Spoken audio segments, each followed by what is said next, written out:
Good afternoon. Welcome to today's proceedings of the Senate on this 15th day of May 2025. This broadcast is brought to you by the Parliamentary Broadcasting Unit in conjunction with the Kenya Broadcasting Corporation.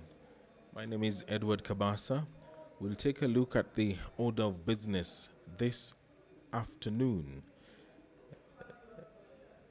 The Senator for Kisii County, Senator Richard Onyonka, will seek a statement from the Standing Committee on National Security, Defense and Foreign Relations regarding the rising wave of killings across the country stemming from land disputes. Nominated Senator Shakil Abdallah will seek a statement from the Standing Committee on Land, Environment and Natural Resources regarding the acquisition and utilization of land for the construction of the Lamu Port and access roads.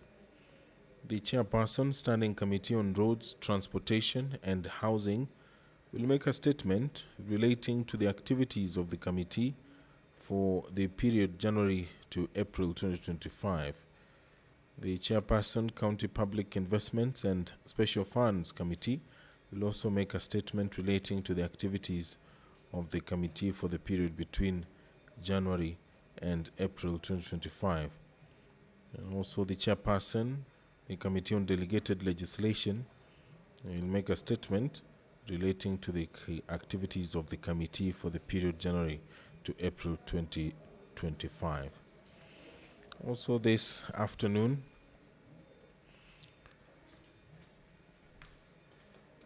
debate will resume on a motion on the progress report of the Standing Committee on Devolution and Intergovernmental Relations on the operational and leadership crisis affecting the County Assembly of Nyamira. And thereafter a question will be put.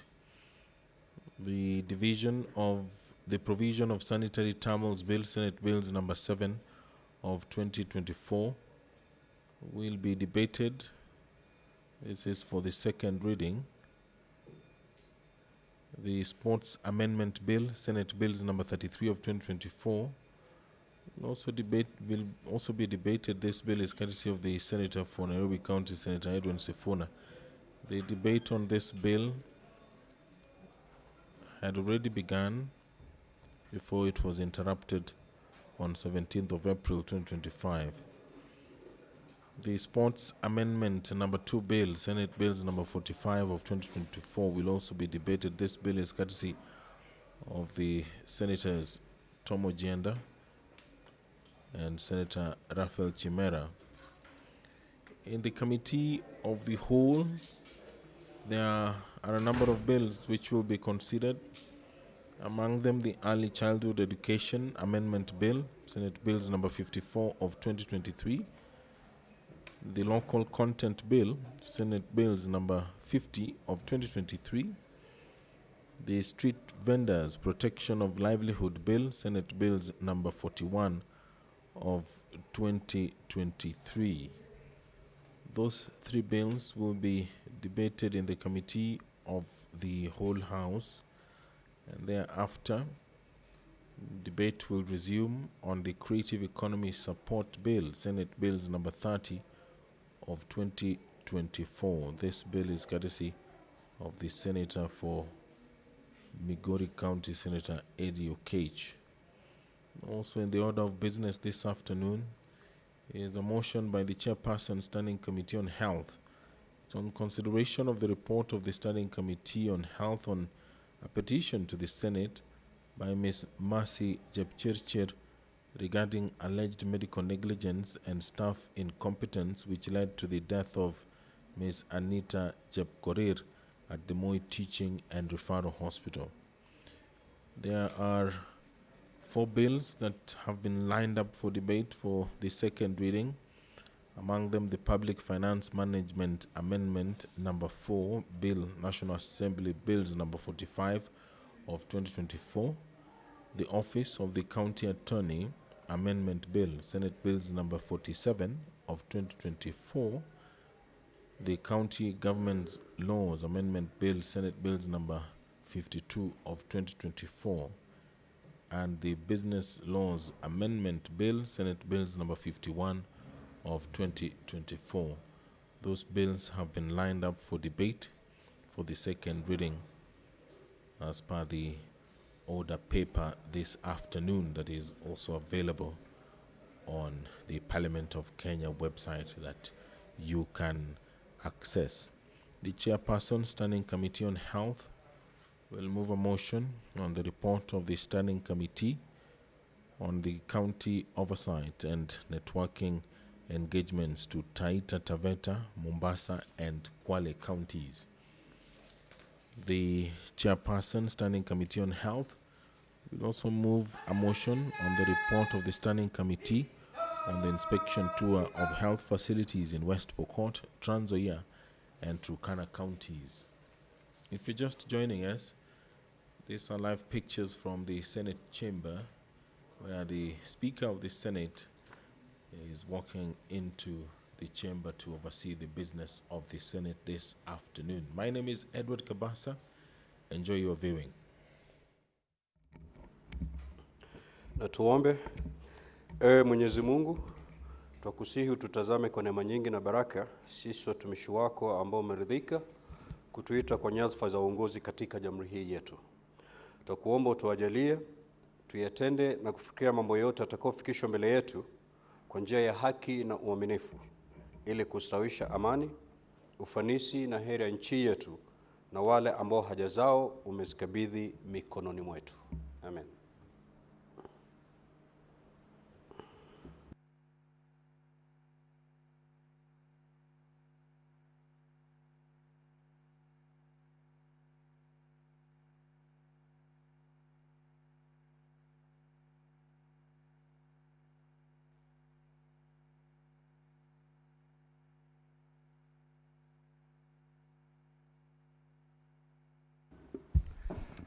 Clerk, do we have quorum? Sergeant at Arms, kindly ring the quorum bell for 10 minutes.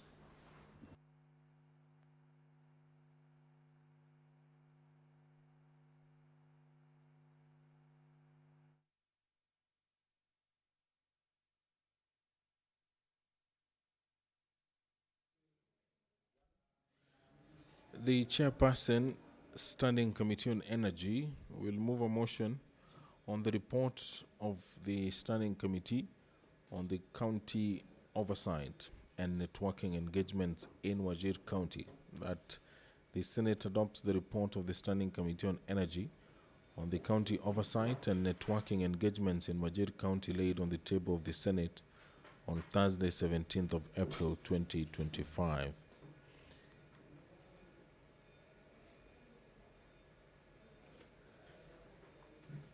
If you're just joining us, the Speaker of the Senate has ordered the Sergeant at Arms to ring the bell for 10 minutes so that members can walk and take their seats in the chamber to allow the business of the Senate to commence this afternoon.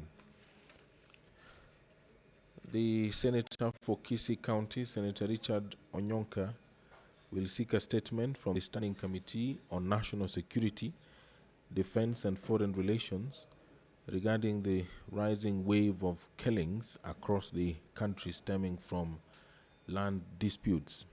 Nominated Senator Shakil Abdallah will seek a statement from the Standing Committee on Land, Environment and Natural Resources regarding the acquisition and utilization of land for the construction of the Lamu Port and access roads.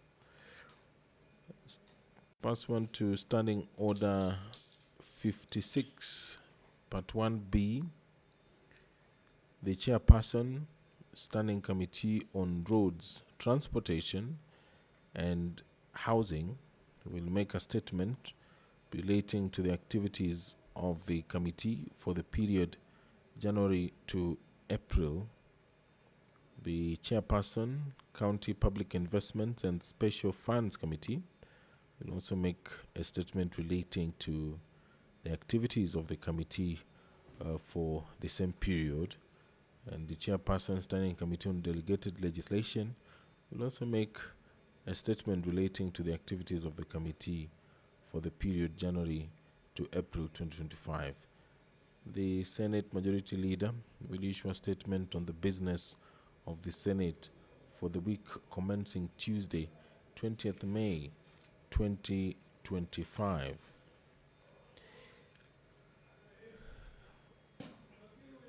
The motion by the Chairperson, Standing Committee on Devolution and Intergovernmental Relations will be debated this afternoon, that the Senate adopts the progress report of the Standing Committee on Devolution and Intergovernmental Relations on the operational and leadership crisis affecting the County Assembly of Nyamira, laid on the table of the Senate on Thursday, 17th of April 2025, subject to insertion of the following recommendations after recommendation number 2 in the report of the committee, that the decision and resolutions made by the impeached Speaker and members of the County Assembly that convened outside the gazetted precincts of the County Assembly are null and void, that the Ethics and Anti-Corruption Commission investigates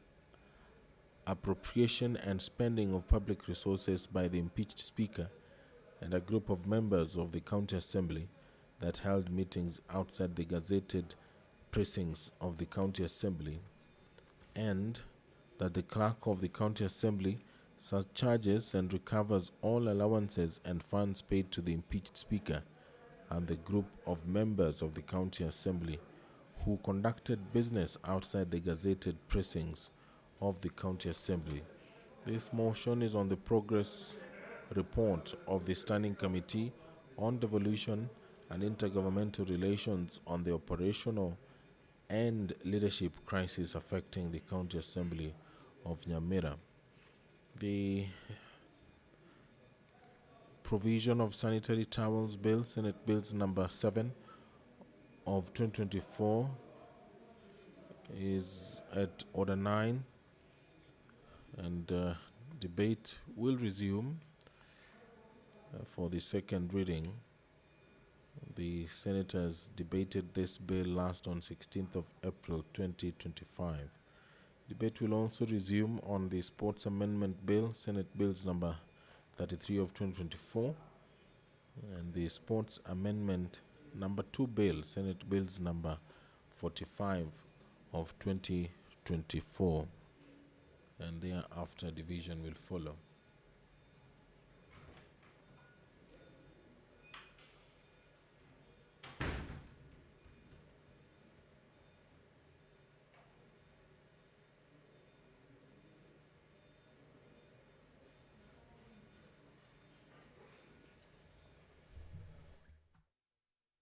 Take our seats.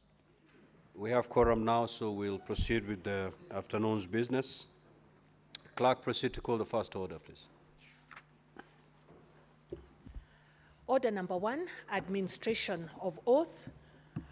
Order number 2, communication from the chair. Order number 3, messages. Order number 4, petitions. Order number 5, papers. The Chairperson, Finance and Budget Committee.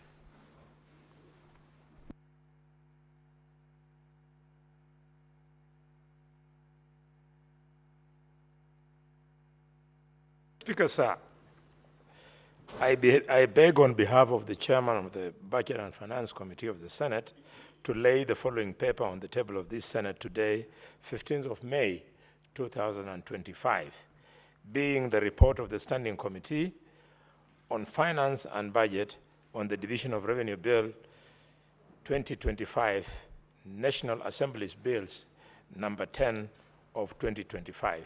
I thank you. Next order.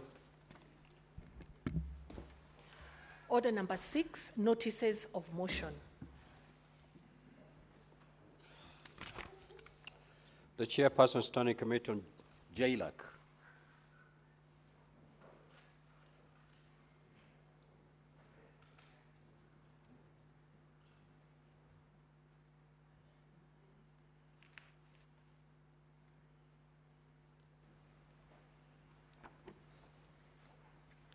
Thank you, Mr. Speaker. Mr. Speaker, I would like to give notice that the Senate adopts the report of the Standing Committee on Justice, Legal Affairs and Human Rights on its consideration of the sessional paper number 3 of 2023 on the Kenya policy on public participation laid on the table of the Senate on Wednesday, 14th of May, 2025, and approves sessional paper number 3 of 2023 on the Kenya policy on public participation. Thank you, Mr. Speaker. Next order. Order number 7, questions and statements. Now, before I call upon honorable senators to make the request for statements, allow me to rearrange the order paper pursuant to Standing Order 45-2. We will move to order number 8 and thereafter resume the normal flow as contained in the order paper. Clerk, proceed to call that order, please. Order number 8, motion, progress report of the Standing Committee on Devolution and Intergovernmental Relations on the operational and leadership crisis affecting the County Assembly of Nyamira. Now, honorable senators, debate on this motion had concluded pending the putting of the question. I will therefore proceed to put the question, and voting shall be by voice. That the Senate adopts the progress report of the Standing Committee on Devolution and Intergovernmental Relations on the operational and leadership crisis affecting the County Assembly of Nyamira, laid on the table of the Senate on Thursday, the 17th of April, 2025, subject to insertion of the following recommendations after recommendation number 2 in the report of the committee. That the decision or resolutions made by the impeached Speaker and members of the County Assembly that convened outside the gazetted precincts of the County Assembly are null and void. That the Ethics and Anti-Corruption Commission investigates appropriation and spending of public resources by the impeached Speaker and a group of members of the County Assembly that held meetings outside the gazetted precincts of the County Assembly, and that the Clerk of the County Assembly surcharges and recovers all allowances and funds paid to the impeached Speaker and the group of the members of the County Assembly who conducted business outside the gazetted precincts of the County Assembly. Will as many as of that opinion say aye? Aye. Will as many as of the contrary opinion say nay? The ayes have it.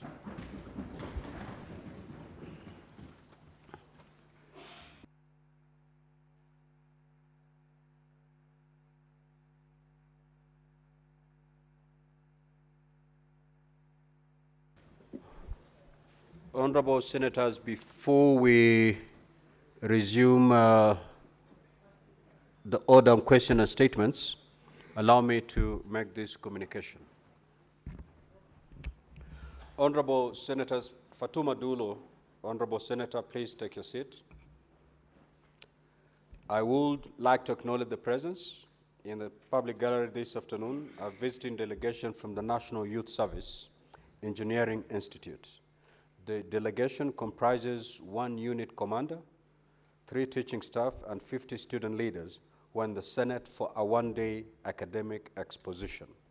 Now, honorable senators, in our usual tradition of receiving and welcoming guests to Parliament, I extend a warm welcome to them, and on behalf of the Senate, on my own behalf, wish them a fruitful visit.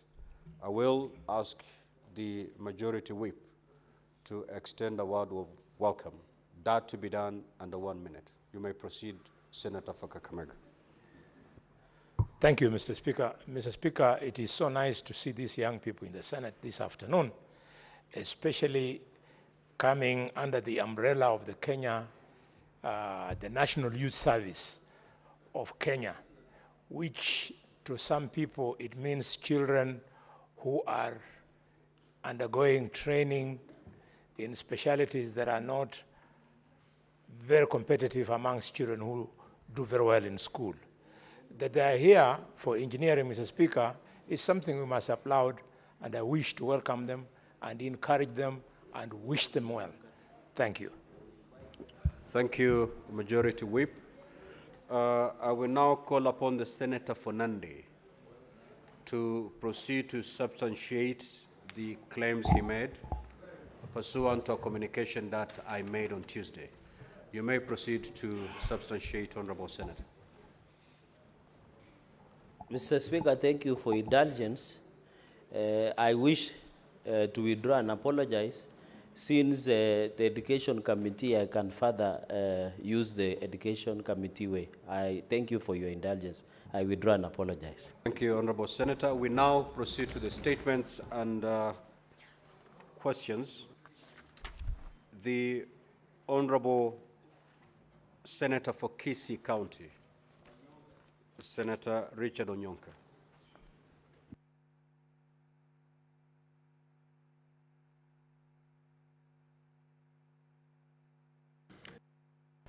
Mr. Speaker, could you please protect me from Honorable Chirargei, who is my wonderful friend? Mr. Speaker, I rise pursuant to Standing Order 53-1 to seek a statement from the Standing Committee of National Security, Defense and Foreign Relations on a matter of national concern regarding the rising wave of killings across the country stemming from land disputes. Mr. Speaker, on the 13th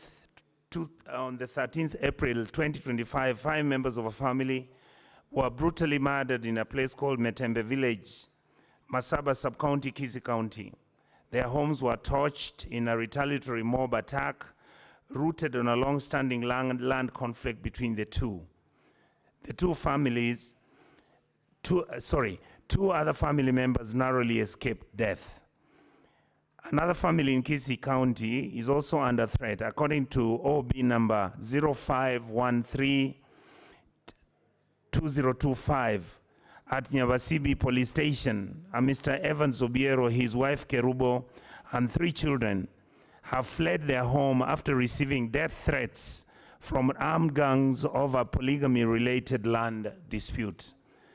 In Siaya, Mr. Speaker, 9 family members were burned to death on an arson attack in Sigomere, Ugunja Sub-County on the 22nd of April 2025 over a land dispute. These incidents highlight a growing national crisis of land-related killings. In the statement, the committee should address the following, Mr. Speaker. Number 1, the immediate and long-term security measures contemplated by the government to protect families under threat from land disputes across the country.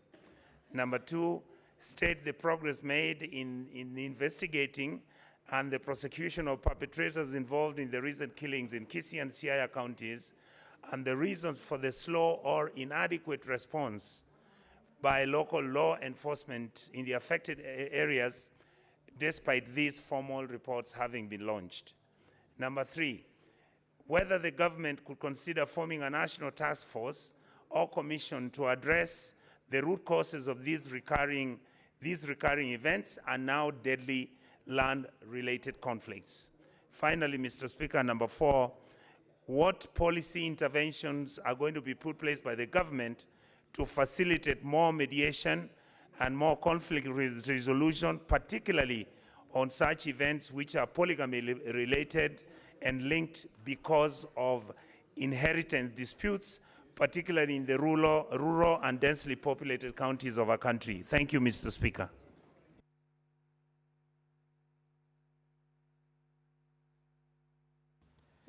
Senator Shakila Abdallah.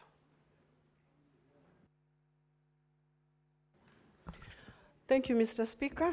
Mr. Speaker, I request for a statement on acquisition and utilization of land for the construction of the Lamu Port and access roads.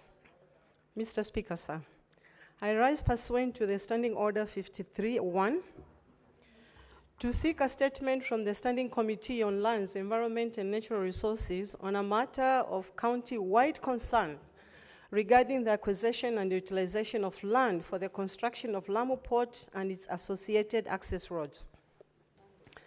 Mr. Speaker, sir, while the Lamu Port Southern Sudan Ethiopian Transport Lapset Corridor Developed Authority initiated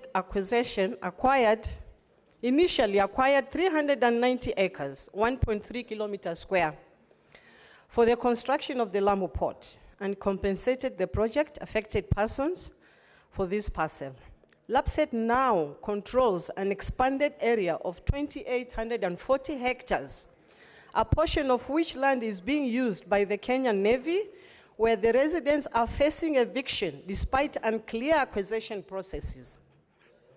In the statement, Mr. Speaker, the committee should address the following. Number one, the procedure used by LAPSSET to acquire 28,140 hectares of land far exceeded the original approved 390 acres, including details on public participation, approvals, and compliance with land laws and constitutional provision on public and community land.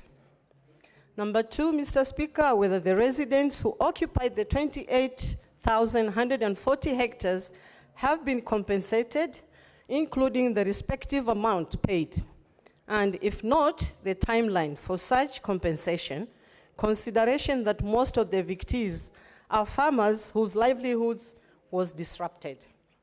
Number three, the circumstances under which the Kenyan Navy acquired land for the construction of a runway within the disputed area. And number four, finally, Mr. Speaker, the measures put in place to stop unlawful evictions and the arrest of residents from the land where rightfully belongs to them. Thank you, Mr. Speaker. Senator Kavindu.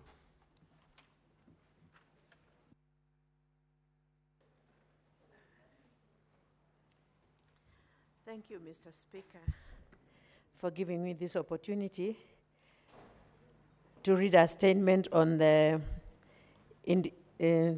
indefinite suspension of Machakos County Assembly of Machakos.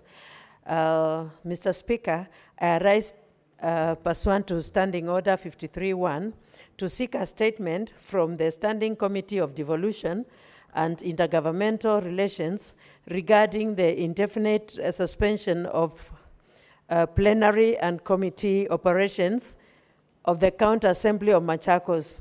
Mr. Speaker, pursuant to Standing Orders 24 and 25 of the County Assembly of Machakos Standing Orders, the Assembly, by a resolution dated 25th February 2025, approved its official calendar. The calendar stipulated that plenary sittings were scheduled to take place from Tuesday 8th April 2025 to Wednesday 14th May 2025. However, on the 8th of April 2025, the Speaker of the County Assembly of Machakos issued a letter addressed to all honorable members and the general public, informing them of the suspension of House and all committee sittings. The reason cited by the Speaker was serious threats of our personal security, that of the members of the County Assembly and the staff, following disruptions of the sittings on the 8th of April 2025. The letter further indicated that sittings will not resume until such a time when the safety of the Speaker and members of the staff is assured. In the statement, the committee should address the following. One, under what legal and procedural framework did the Speaker literally suspended assembly sittings, and when and whether due process was followed in so doing? Two, the input of this indefinite suspension of legislative business, including budgetary oversight and service delivery to the people of Machakos County. 3, measures in place to ensure the suspension of the normal assembly operations while safeguarding the safety of the speaker, members, and staff. 4, whether the speaker, members, and the staff of the county assembly will be paid their salaries for the period the House and committee sittings will be under suspension. 5, the alternative dispute resolutions mechanism available to county governments, and in particular, the management of the county assembly, of the county assemblies in Kenya. 6, the actions taken by the county executive to resolve the issues of the county assembly, and if not, the plan in place to ensure the county assembly is operational. Senator Agnes Kavindu Mudhama, MP, Senator Machakos County. Thank you, Mr. Speaker. Statements pursuant to Standing Order 56-1B. The Chairperson, Standing Committee on Roads, Transportation and Housing.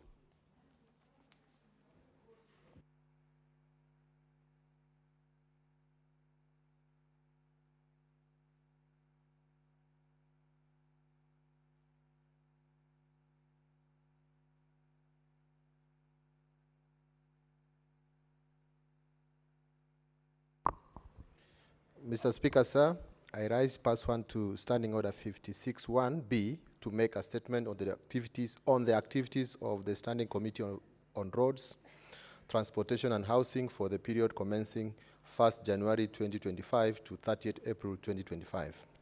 Mr. Speaker, sir, during the period under review, the committee held 13 sittings, considered 75 statements, 1 legislative proposal, 1 petition, and 1 inquiry.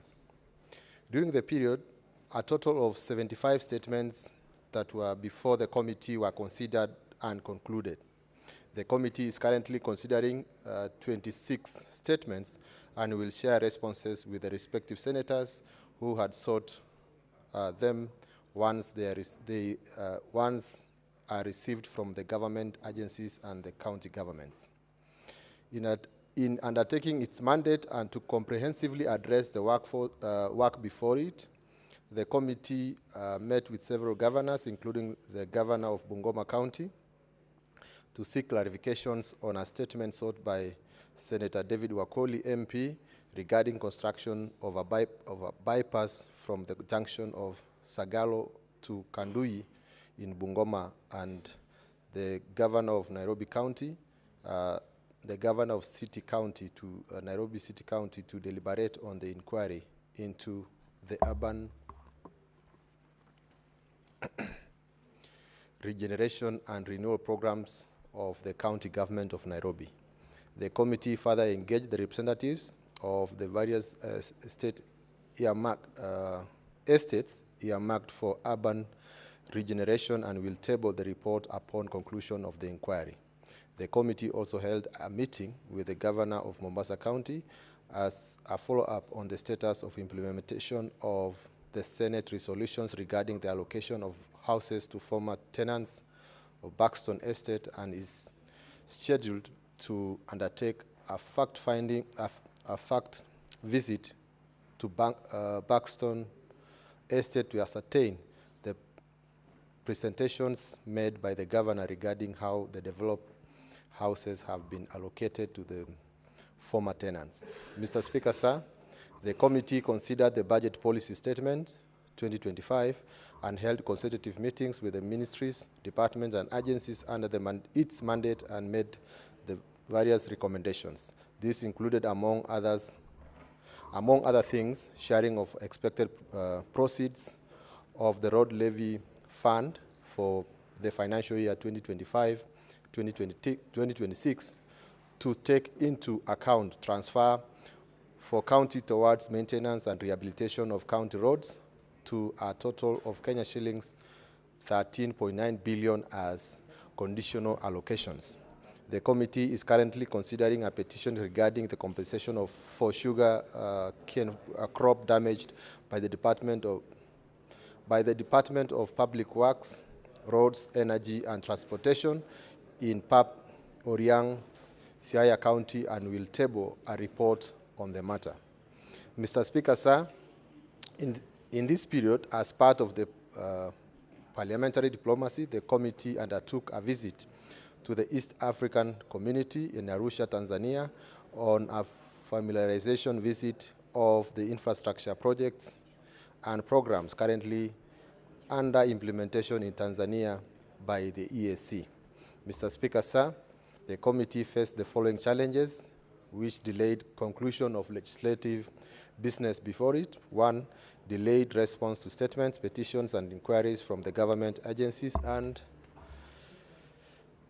rescheduling and postponement of committee meetings from external stakeholders invited by the committee to respond to various issues raised by the committee, especially the cabinet secretaries. Mr. Speaker, sir, the committee is scheduled to undertake the following activities in the next quarter.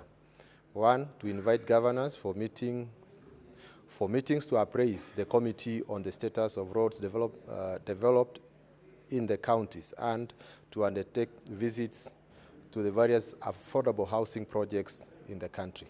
I thank you, Mr. Speaker, sir, and on behalf of the Chairperson, Standing Committee on Roads, Transportation and Housing, Senator Eddie Okech, MP. Thank you.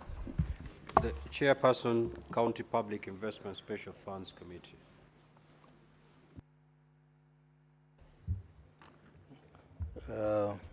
Statement relating to the activities of the County Public Investments and Special Funds Committee made pursuant to Standing Order 56-1B for the period 1st January 2025 to 30th April 2025.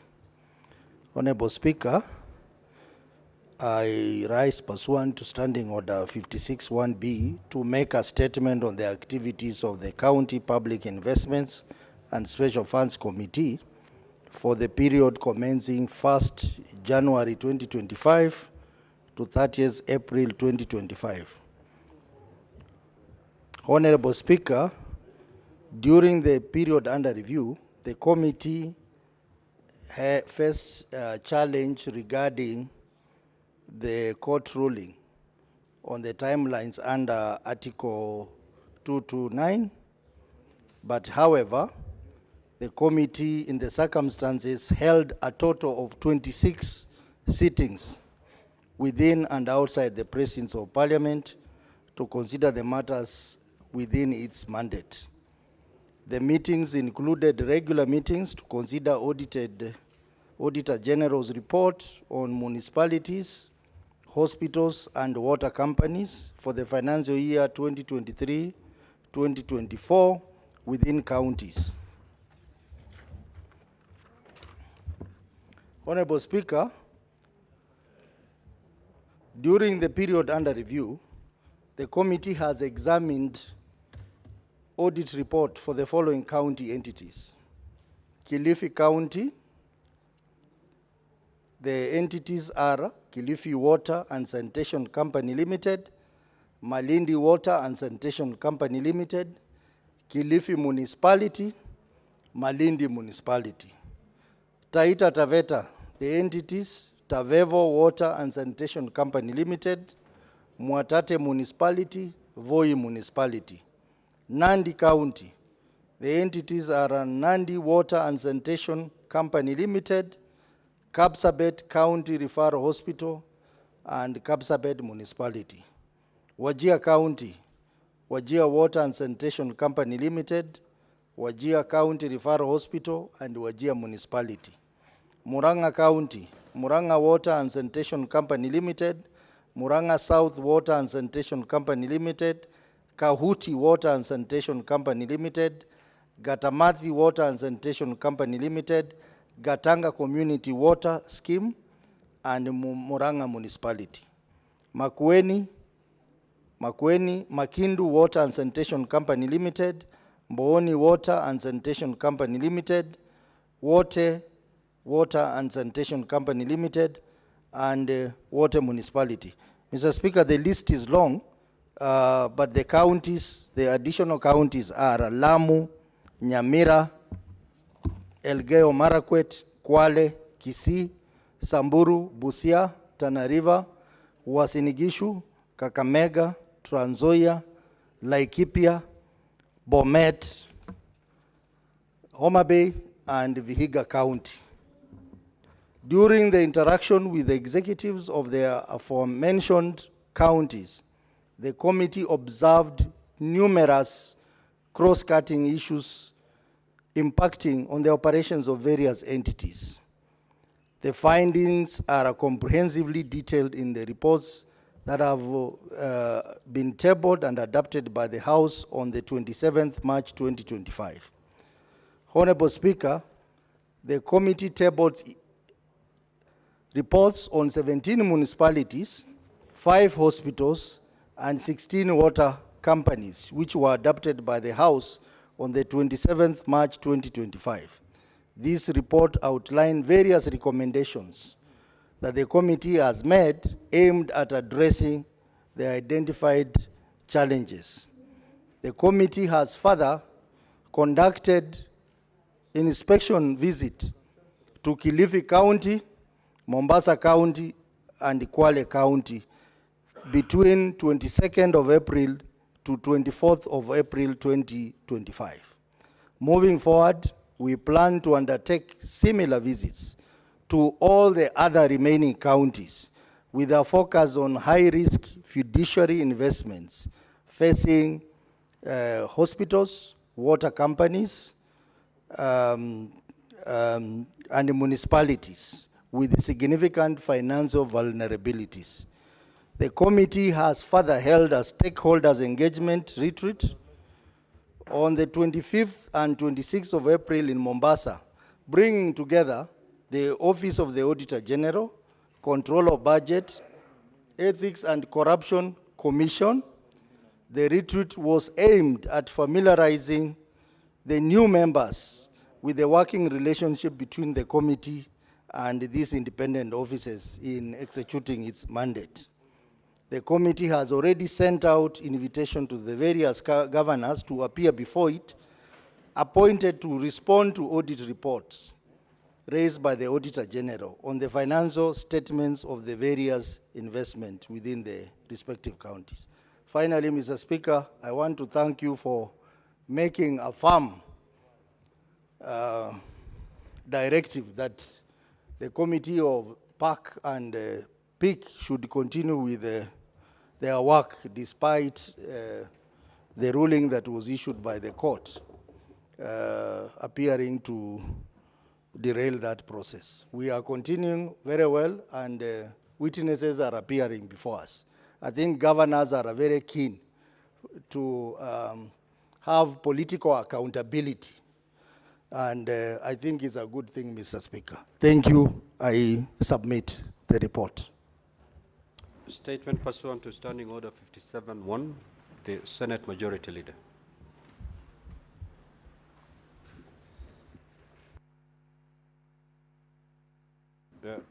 Before we go to the Senate Majority Leader, the Chairperson's Committee on Delegated Legislation. You could have raised it when Senator Osotsi was contributing.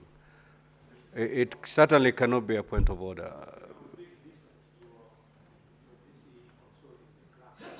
No, I got busy after the statement was concluded. In fact, the point of order is just one clarification, Mr. Speaker. Absolutely. You may proceed if it's a clarification. Yes. The clarification I seek from the chair, I have heard him congratulate you for allowing the two committees to function. And he's saying it based on the fact that there was a court ruling directed at the Senate in respect of the way we handle accounts. I wanted him to clarify, does he mean that we are defying a court order? Or what exactly do you mean? Because Senate cannot be seen to defy court orders? Senator Boni, there is no court order that is being defied. Absolutely. The directive that was given is in line with the provisions of the Constitution and our standing orders. So it's not in breach or contradicting any court order. Chairperson delegated legislation. Thank you, Honorable Speaker. Honorable Speaker, I'm here to read a statement relating to the activities of the committee on delegated legislation for the period between 1st January 2025 to 30th April 2025, pursuant to Standing Order 56(1)B. Mr. Speaker, sir, during the period under review, the Committee on Delegated Legislation held a total of 13 sittings, conducted post-publication scrutiny of 21 statutory instruments, and conducted pre-publication scrutiny of 3 draft instruments. The committee also visited 4 counties and held 1 parliamentary diplomacy engagement. On post-publication scrutiny of statutory instruments, during the period under review, the committee considered a total of 21 statutory instruments and acceded to a total of 14 statutory instruments as listed below. 1. The pest control products, import and export regulations legal notice number 190 of 2024. The pest control products and disposal regulations legal notice number 191 of 2024. 3. The pest control products fees and other charges regulations legal notice number 192 of 2024. 4. The pest control products inspection and certification regulations legal notice number 193 of 2024. Number 5, the pest control products labeling, advertisements, and packaging regulations legal notice number 194 of 2024. And then we also have the digital health information management procedures regulations number 76 of 2025. We have the digital health and data exchange component regulations legal notice number 77 of 2025. We have collegium on the environment management recommendation air quality amendment regulations legal notice number 66 of 2025. Collegium on the environment management recommendation sand harvesting amendment regulations legal notice number 65 of 2025. Collegium on the environmental management and recommendation water quality amendment regulations number 63 of 2025. Collegium on the environmental management and coordination waste management and amendment regulations legal notice number 64 of 2025. The water service regulations legal notice number 54 of 2025. The water harvesting and storage regulations legal notice number 57 of 2025. And then we have the water resource regulations legal notice number 58 of 2025. Mr. Speaker, sir, the committee is in the process of completing its consideration of 7 statutory instruments, including the following: the Civil Aviation Aircraft Accident and Incident Investigations regulations legal notice number 5 of 2024, the Social Health Insurance Amendment regulations legal notice number 147 of 2024, the Social Health Insurance Act tariffs for health services legal notice number 146 of 2024, the Environmental Management and Condition Controlled Substances legal notice number regulations legal notice number 53 of 2025, the Environmental Management and Condition Access to Biological Resources and Benefit Sharing Regulations legal notice number 68 of 2025, the Environmental Management and Condition Deposit Bonds regulations legal notice number 67 of 2025, and the Environmental Management and Condition Strategic Integrated Environmental Assessments and Environmental Audits number 2 legal notice number 71 of 2025. On pre-publication and scrutiny of such instruments, Honorable Speaker, with respect to pre-publication and scrutiny of such instruments, the committee considered a total of 3 draft statutory instruments, including the National Construction Authority Amendments Regulation number 2024, the Digital Health Information Management Procedures legal notice number 2025, the Digital Health Data Exchange Component Regulations of 2025. The committee recommended the publication of the 2 digital health regulations by the Ministry of Health. With regard to the National Construction Authority Amendments Regulations 2024, the committee resolved that the Ministry of Lands, Public Works, Housing and Urban Development revokes the National Construction Authority regulation in 2014 and develops a new regulation as opposed to amendments to 2024 regulations, which by operation of the provision of the social instruments, Act Cap 2A were automatically revoked on the 30th June 2024. On the county visit, Honorable Speaker, the committee conducted county oversight networking and engagement visits in Kwale, Mombasa, Kilifi, and Tana River counties between 27th April and 2025 and 3rd May 2025. The committee met with the governors to establish the subsidiary institutions developed and substituted to the county assemblies, as well as publication and public participation processes in the development of statutory instruments. The committee also met with the counterpart committees of the county assemblies to share experiences in the execution of their respective mandates. In conclusion, Honorable Speaker, the committee undertook a learning visit to the East African Legislative Assembly, that is IARA, and Eastern and Southern Africa Management Institute, ESAMI, in Arusha, Tanzania, in March 2025. These visits were undertaken in an effort to enhance regional integration of the East African community. I thank you, sir. This is Senator Mwenda Kataya Mofaya, MP, Chairperson, Committee on Delegation Legislation. Thank you. The Senate Majority Leader. Mr. Speaker, sir, this is the statement for the Senate Majority Leader on whose behalf I read on the business of the Senate for the week commencing today, Tuesday, 20th May 2025, pursuant to Standing Order number 57-1. Mr. Speaker, the status of the business pending before the Senate includes 54 bills, 42 which are at second reading, 12 at committee of the whole, 23 motions pending conclusion, 28 petitions pending conclusion, out of which 19 are due for reporting by the respective standing committees. 474 statements pursuant to Standing Order number 53-1 are under consideration by respective standing committees. Mr. Speaker, on Tuesday, May 20th, the Senate Business Committee will meet to consider the business for the week. The tentative business for that day will include business not concluded from today's order paper, as well as business indicated on the notice paper. Of note is the consideration of the Division of Revenue Bill, National Assembly Bills number 10 of 2025 at the second stage reading. The tentative business for the morning sitting on Wednesday, 21st May 2025 will include the scheduled questions to Cabinet Secretaries as approved by the Senate Business Committee, as well as motions.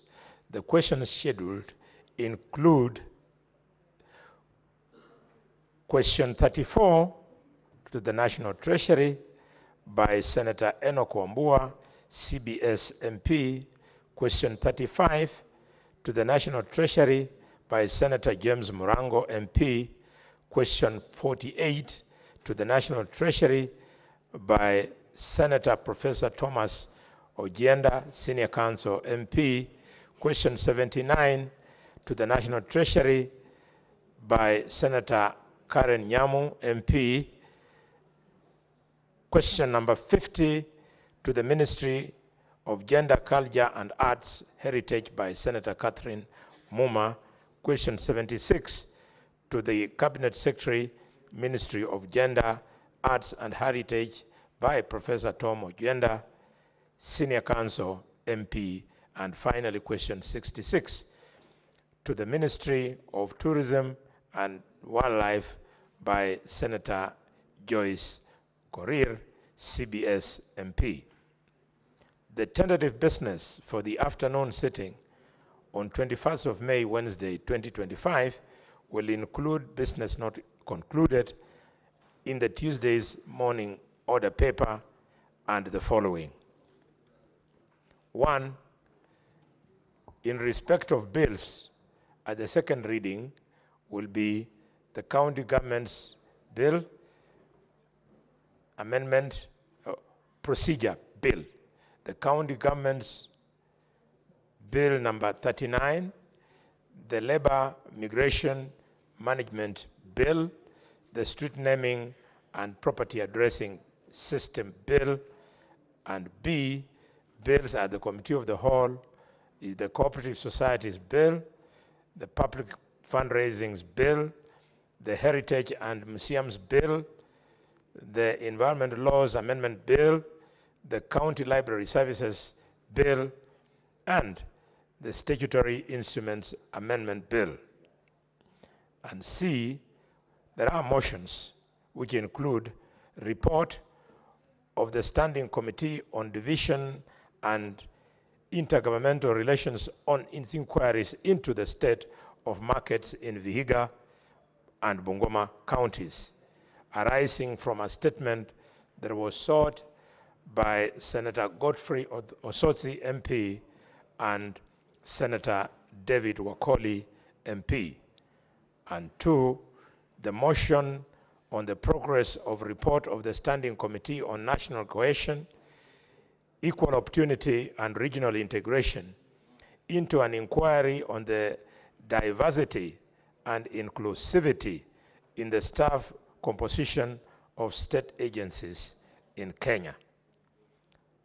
Mr. Speaker, the projected business for 22nd May 2025, Thursday, will include business not concluded from the Wednesday's afternoon paper, debate on the motion on the fourth basis for allocating the share of national revenue amongst our 47 counties, and any other business that will be scheduled by the Senate Business Committee.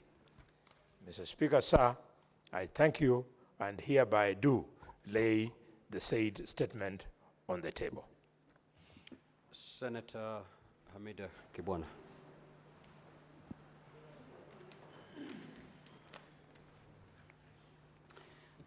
Thank you, Mr. Speaker. My statement is regarding rising cases of unwanted pregnancies due to ineffective contraceptive methods.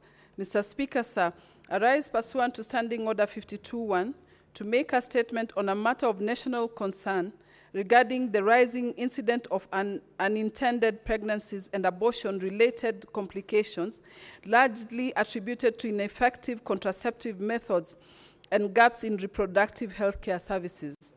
A recent study titled Incidence of Induced Abortion and Related Complications in Kenya, conducted by the Africa Population and Health Research Center, APHRC, in collaboration with the Ministry of Health and international partners, reveals that Kenya recorded over 1.4 million unintended pregnancies in 2023. Alarming 35% of women who used emergency contraceptive pills still conceived, raising serious concerns about the efficiency, availability, and appropriate use of contraceptive options within our health system. Mr. Speaker, sir, the study, which covered Nairobi, Kisumu, Mombasa, and Nakuru counties, paints a grim picture of unmet needs and stigma in reproductive health. It recorded 793,664 abortions in 2023, representing a rate of 57.3 per 1,000 women aged 15 to 49 years. The highest abortion rates were reported in Nairobi and Central Kenya at 78.3 per 1,000 women, followed by Nyanza at 69.4 per 1,000 women, and Western at 55.6 per 1,000 women, while Coast and Northeastern regions reported the lowest rates at 38.7 per 1,000 women. Mr. Speaker, sir, social stigma continues to surround contraception, especially for young women who are often branded immoral despite being sexually active and in need to protection. The study found that 58% of the women interviewed were married, and among these, 32% had 2 or more children. This disproves the myth that contraception is only sought by, this disapproves, the myth that contraceptives is only sought by unmarried or promiscuous individuals. In reality, it is a fundamental health and family planning necessity. The study also exposed serious gaps in post-abortion care. Only 24% of referral facilities and 21% of lower-level facilities were equipped to provide even basic post-abortion services, leaving thousands of women vulnerable to complications and long-term health risks. Mr. Speaker, sir, in the light of these findings, I urge the Standing Committee on Health, in collaboration with the Ministry of Health, to consider initiating an inquiry with a view of addressing the following. Number one, the distribution, quality, and effectiveness of contraceptive methods available in public health facilities across the country. Number two, access to reliable and long-acting contraceptive options, particularly in underserved and high-risk regions. Number three, public education programs to combat stigma and promote informed reproductive health choices among youth and families.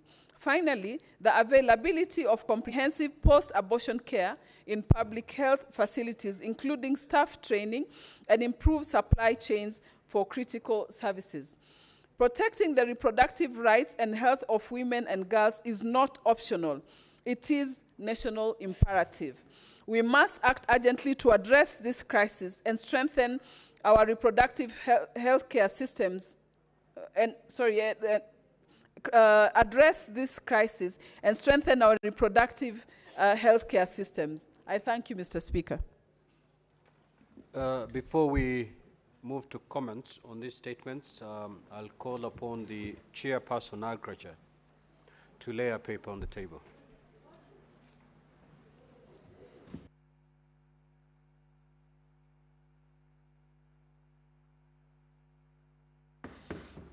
Mr. Speaker, sir, I beg to lay the following paper on the table of the Senate today, 15th May 2025.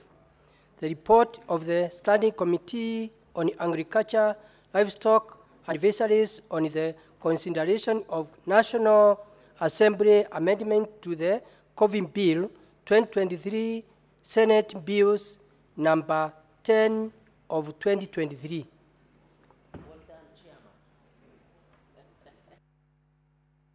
Now we'll move to comments. The Honorable Senator Richard Onyonka. Senator Essie Okenyuri.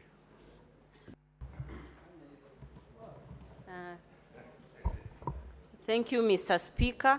I wish to support the statement by Senator Richard Onyonka on land issues in Kisii. Mr. Speaker, land issues in Kisii and Nyamira, that's Gusii region, is not a new phenomenon, and most of these issues are actually emanating from cultural issues.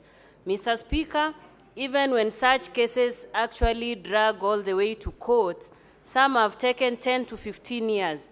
Reason being, generally the society, most members have strong attachment with the land that has been acquired from their grandparents, great-grandparents, and as a result, most are not willing to participate in succession of land, Mr. Speaker.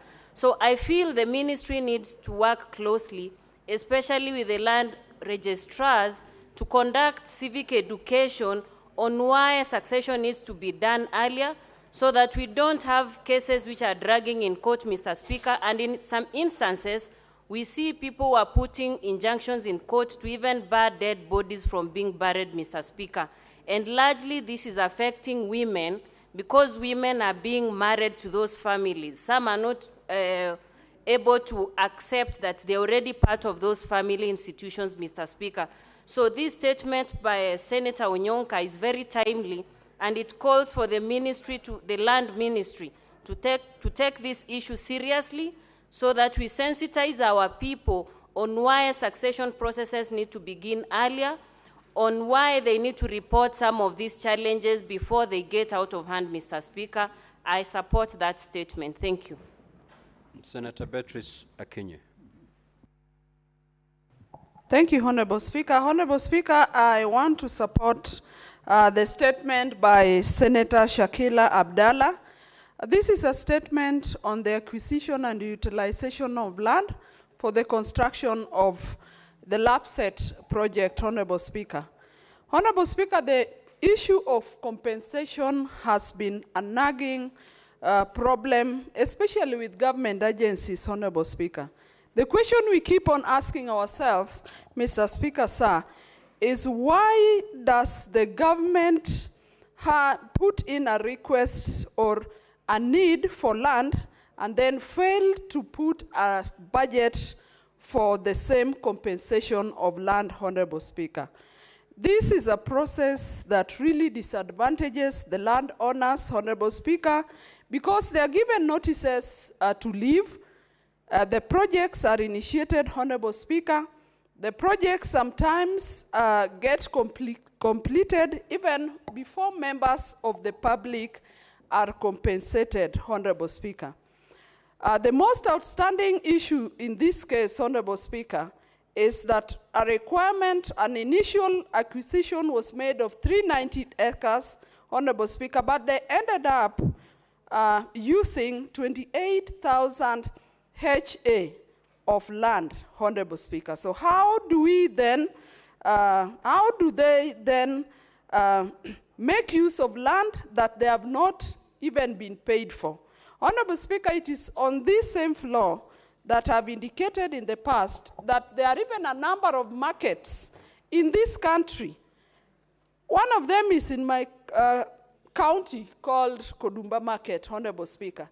That is a market still on leasehold, on freehold, Honorable Speaker.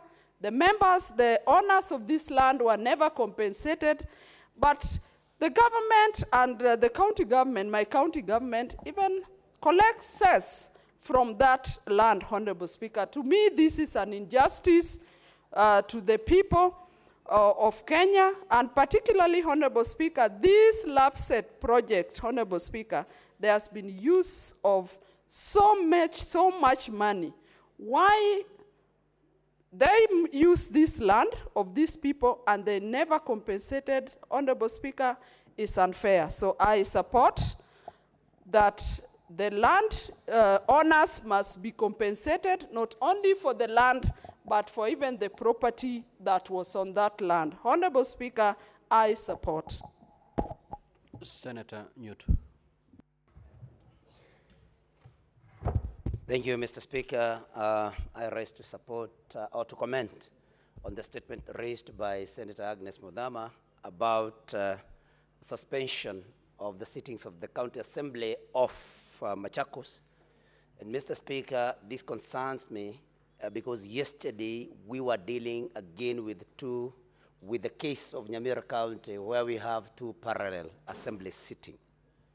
And Mr. Speaker, we must rein in these county assemblies and the county governments that, Mr. Speaker, are not observing the rules as per the Constitution. But Mr. Speaker, if you may, there is a statement yesterday that was raised by Senator Omtata of Busia County related to a procedural withdrawal of about 19 billion Kenya shillings from the consolidated fund. And Mr. Speaker, I feel that we need to comment about this because the procedures, and Senator Omtata placed... Senator Newt, yes. That's not one of the statements in the order paper today. I beg your indulgence, Mr. Speaker, if because... you have nothing to say on the statement, so kindly yield. Okay. So, do I have your permission to continue with... Not on the statements that are not in today's order paper. Okay. So then, Mr. Speaker, I beg then to sit down, but you remember I had requested yesterday that we needed to talk about this because, Mr. Speaker, 19 billion is not pocket change. Honorable Newt. Yes, Mr. Speaker. You may proceed on the statements that have been sought today. Okay, Mr. Speaker, nimesikiza ground. Thank you. Senator Beth Siengu. Senator Fernandez. Mr. Speaker, thank you. From the onset, I want to support the statement by the Kisii Senator. Mr. Speaker, we need to open inquiry into this issue of land dispute.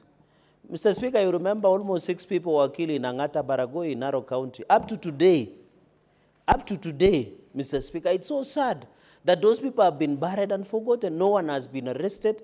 Even the police officers that turned rogue, Mr. Speaker, has never been arrested today. So this issue of dispute of land and killings, Mr. Speaker, I request through the Committee of Joint, you should, Mr. Speaker, with your indulgence, understanding order number 1, direct the Committee of Lands and National Security to handle this matter, Mr. Speaker. We have so many people who are crying in Angata Baragoi, Mr. Speaker. They have been evicted, Mr. Speaker. Apart from infrastructural evictees, Mr. Speaker, this issue of people being killed, whether it is cultural or it is criminal, to me, Mr. Speaker, these are criminal elements, Mr. Speaker. Even as the souls of 6 Kenyans who died to Angata Baragoi, Mr. Speaker, and many victims who were injured, Mr. Speaker, it is so sad that today as a House, Mr. Speaker, there is no even progress report on the investigations of many Kenyans who were killed in Angata Baragoi over land dispute, Mr. Speaker, and I hope this matter will be handled. Secondly, Mr. Speaker, and I want to challenge National Land Commission because I know the region where you come from, the coast. We were discussing even about the absentee landlords, Mr. Speaker. This has led to many disputes in Coast Province where you hail from, Mr. Speaker, and I think it is of even interest to yourself and other leaders from this region and even from Rift Valley, Mr. Speaker, that we form a joint committee of National Land Commission and National Security. Mr. Speaker, secondly and finally, is I have read the statement by the committee. Mr. Speaker, you need to give direction. There was a petition on compensation of residents affected by construction of Kamosor Nyaro Road. It was tabled on 17 July 2024. Mr. Speaker, it has violated the 60 days rule. Mr. Speaker, you need to be firm and direct committees that they must prosecute prosecutions as per standing orders. If we cannot follow our own law, Mr. Speaker, what will become of? Even on this issue of Nairobi Expressway, Mr. Speaker, my statement has been there from 2024 April, Mr. Speaker. And we have been even told that Expressway is being closed for the next 3 days. Even no one knows what Moja Expressway is collecting in Nairobi Expressway, Mr. Speaker. Even whenever it rains in this city, the expressway normally floods, Mr. Speaker. Yet the Committee of Roads has not even found it wise. I don't know whether they need money from your office approval. Yet the expressway, we can just walk across here and assess, Mr. Speaker, that expressway, no one knows how much we are collecting as a country, who runs it, Mr. Speaker, and why is it that when it rains, it's only expressway that floods, of course, apart from Jogo Road and many other areas, Mr. Speaker, because, of course, the Nairobi City County is being run like Iraq, Mr. Speaker. Finally, Mr. Speaker, on the status of roads in Nandi, on the same I did raise, that was in May 15, 2024, no one. Mr. Speaker, and you know Nandi County is one of the agricultural counties that we have in this country. Mr. Speaker, it's sad that we have tea, we have coffee, we have milk, we have vegetables, we have fruits, Mr. Speaker, but we cannot access our markets, Mr. Speaker. Our milk is getting spoiled because the poor, pathetic roads, Mr. Speaker. Mr. Speaker, you need to call to order these committees. And I can see the senator, the chairperson of roads, Mr. Speaker, the chairperson, through you, Mr. Speaker, the chairperson of roads, Senator Eddie Okech Kisheru, is smiling to the Speaker who threw him outside yesterday, Mr. Speaker. Yet I'm raising valid questions that he should be listening, Mr. Speaker, so that you don't need to give directions, Mr. Speaker. That we are complaining that the Roads Committee is taking ransom of our statements, Mr. Speaker, without giving it in time, including petitions, Mr. Speaker. You need to go hard and hot and big against committees that do not respond to the statement in time, Mr. Speaker. I invite your understanding on the number 1 with your indulgence, Mr. Speaker, with all tremendous respect to your office. I thank you, Mr. Speaker. The matter will be discussed comprehensively at the Senate Business Committee. Senator Mutinda. Mr. Speaker, allow me to briefly comment on the statement by Senator Hamida Kibwana on the issues of contraceptive methods. And she's requested, on adequate quality supply across the country, across all the public facilities, as far as the issues of contraceptive methods are concerned, because of the increased rate of induced post-abortion that are in this country. The data is clear. She has been able to stipulate the data. Nairobi is leading so much with close to almost 70% of these particular abortions, Mr. Speaker. And it's a high time, and I believe this statement will come to our committee. We will deal with it, Senator Hamida, to ensure that the right measures and procedures are put in place. Mr. Speaker, allow me to also make my contribution on the indefinite suspension of the County Assembly of Machakos County, statement by Senator Kavindu, Mr. Speaker. Mr. Speaker, it is a shame and it is very sad today that county assemblies can close. You know, Mr. Speaker, after 2022 elections, we were so proud to have what we call Machakos girls and also to have what we call Nakuru girls. But because the matter is for Machakos girls, let me narrow it to that. Mr. Speaker, we were so proud to have a woman governor, a woman senator, of course a woman rep, and a woman speaker.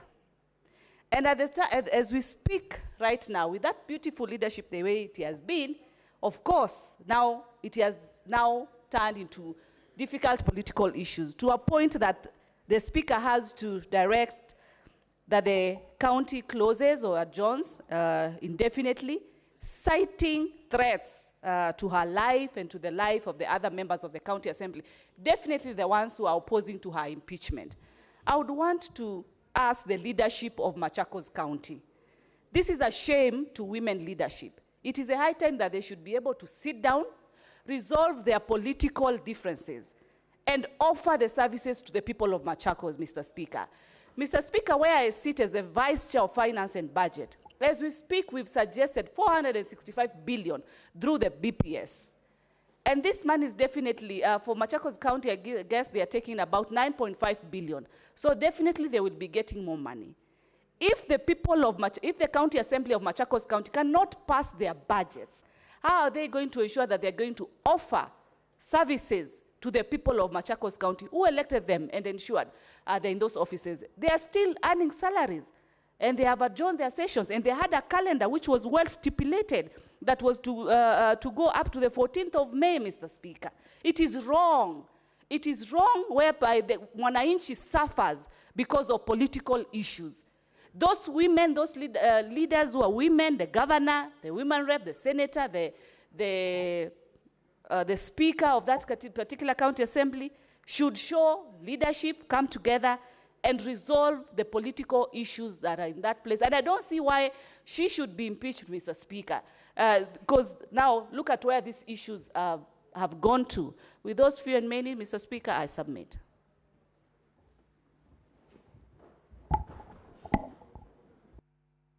Senator Boni. Thank you, Mr. Speaker, for the chance. I would like to reflect on the statement by Senator Hamida on the use of contraceptives and how it is related to unintended pregnancies and abortions. This is a very important matter because it's right at the heart of the productive age of our women.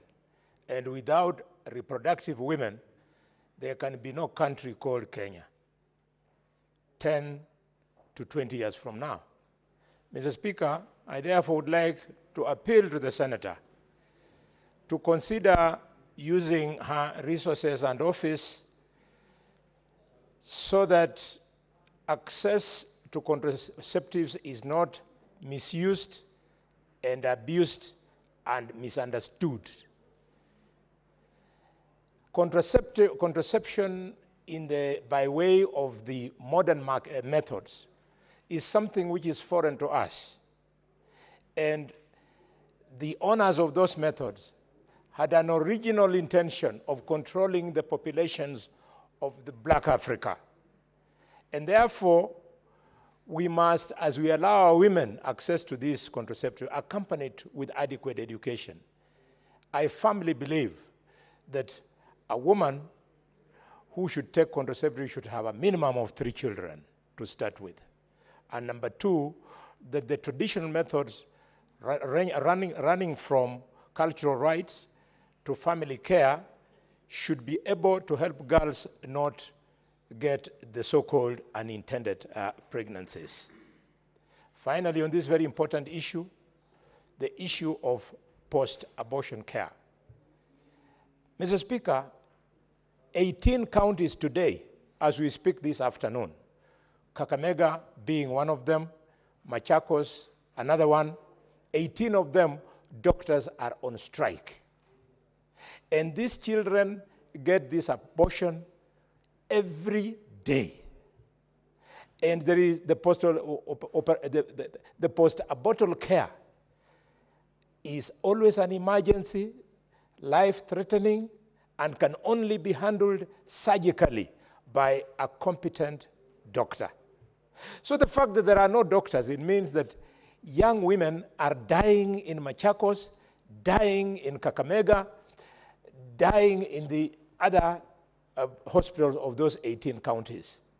The Senate must move with speed to ensure that these doctors are back into the hospitals by putting pressure on governors who prefer to spend money on living large.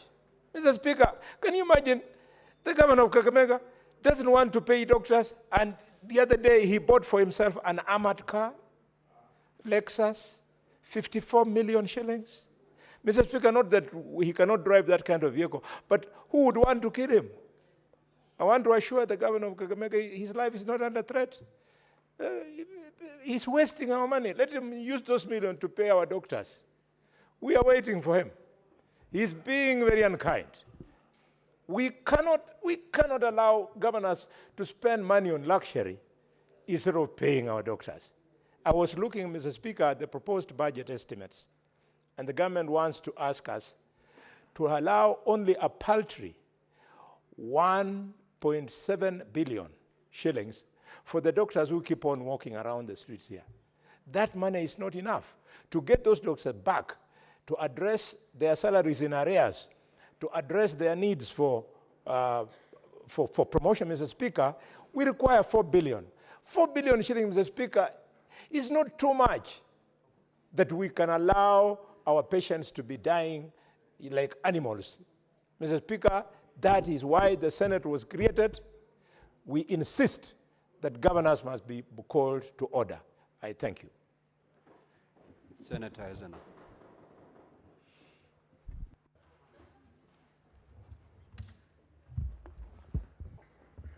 Thank you, Mr. Speaker, and I rise to contribute to the statement by Senator Shakila on the LAPSSET issue in Lamu County. Mr. Speaker, it is very important to note that taking land away from our citizens without any form of compensation or relocation directly disenfranchises these citizens and therefore denying them their dignity. We have a similar issue of the Yamo Dam, which I've spoken about on several occasions in this house, which is actually in my village where I come from. And after the construction of the dam, the compensation has been a headache up until now. And even worse, the piping of this water went through several farms, including those of my neighbors. And upon telling them that there was no compensation, there are already huge piping holes that were done in these farms that would cause soil degradation, that affected the environment of those farms, and most of them were farming areas. During this rainy season, we ended up not having our neighbors farm or plant any crop because of the effect of the holes that were dug around their farms. And it's so sad that the government itself does not understand that where their freedoms end, the rights of the citizens begin. And Mr. Speaker, our mandate as legislators is to protect and represent the citizens that elected us to these houses. I think, in my opinion, because when it comes to rural electrification, the LAPSSET, the construction of roads, dams, and other social amenities, we have the Committee of Land sitting in Nairobi in a committee room discussing these issues. We have a lot of issues that are revolving around land of the citizens being taken away in the guise that whatever is happening in that land is going to benefit the citizens. We know that, but we also know that When you take away land belonging to somebody, that is directly lowering somebody's dignity and making them squatters, because we are living at a time where there is barely any idle piece of land. And so I would urge that the Committee of Lands should be on their toes, moving from county to county, addressing these issues, including the Olchorai matter, which I've been talking about in this house. And we had a committee sitting on the same issue today. We need this committee to go down there to the grassroots and get the views of the citizens and know where the shoe is pinching so that they can come back and tell people that indeed this is how this matter should be approached. Thank you, Mr. Speaker. Senator Seki.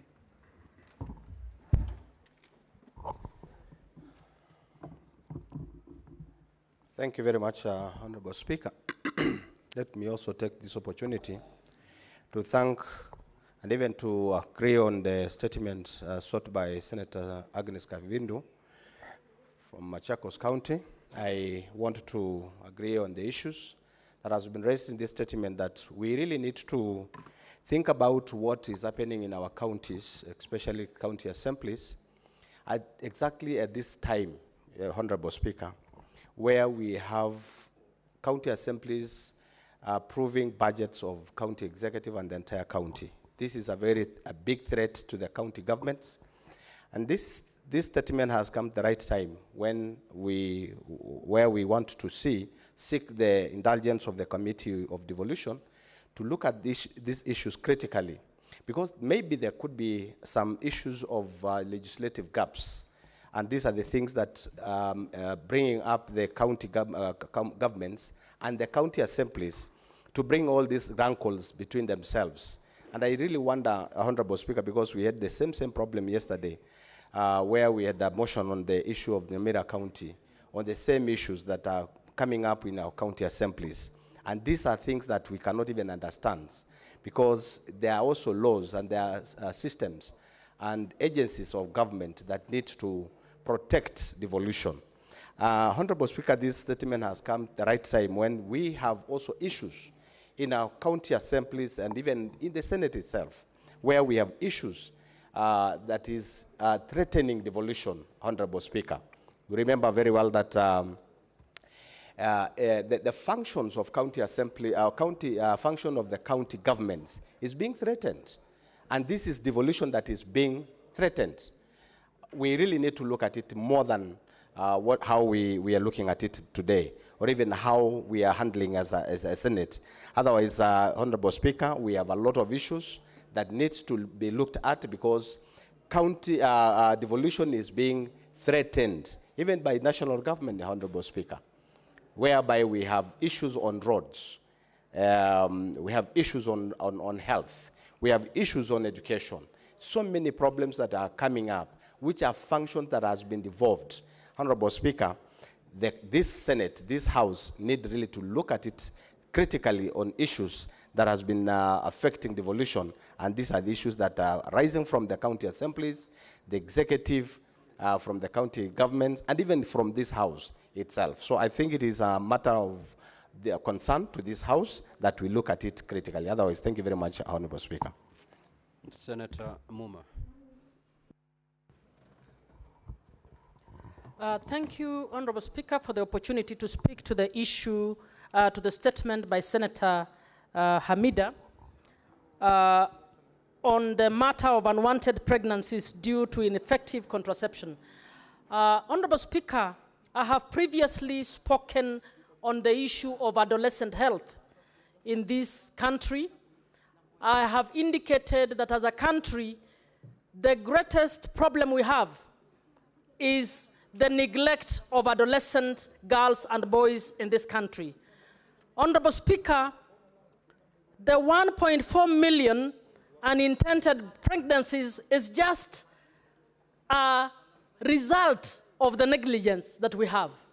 Mr. Speaker, I have previously given the statistics around the teen pregnancies in this country.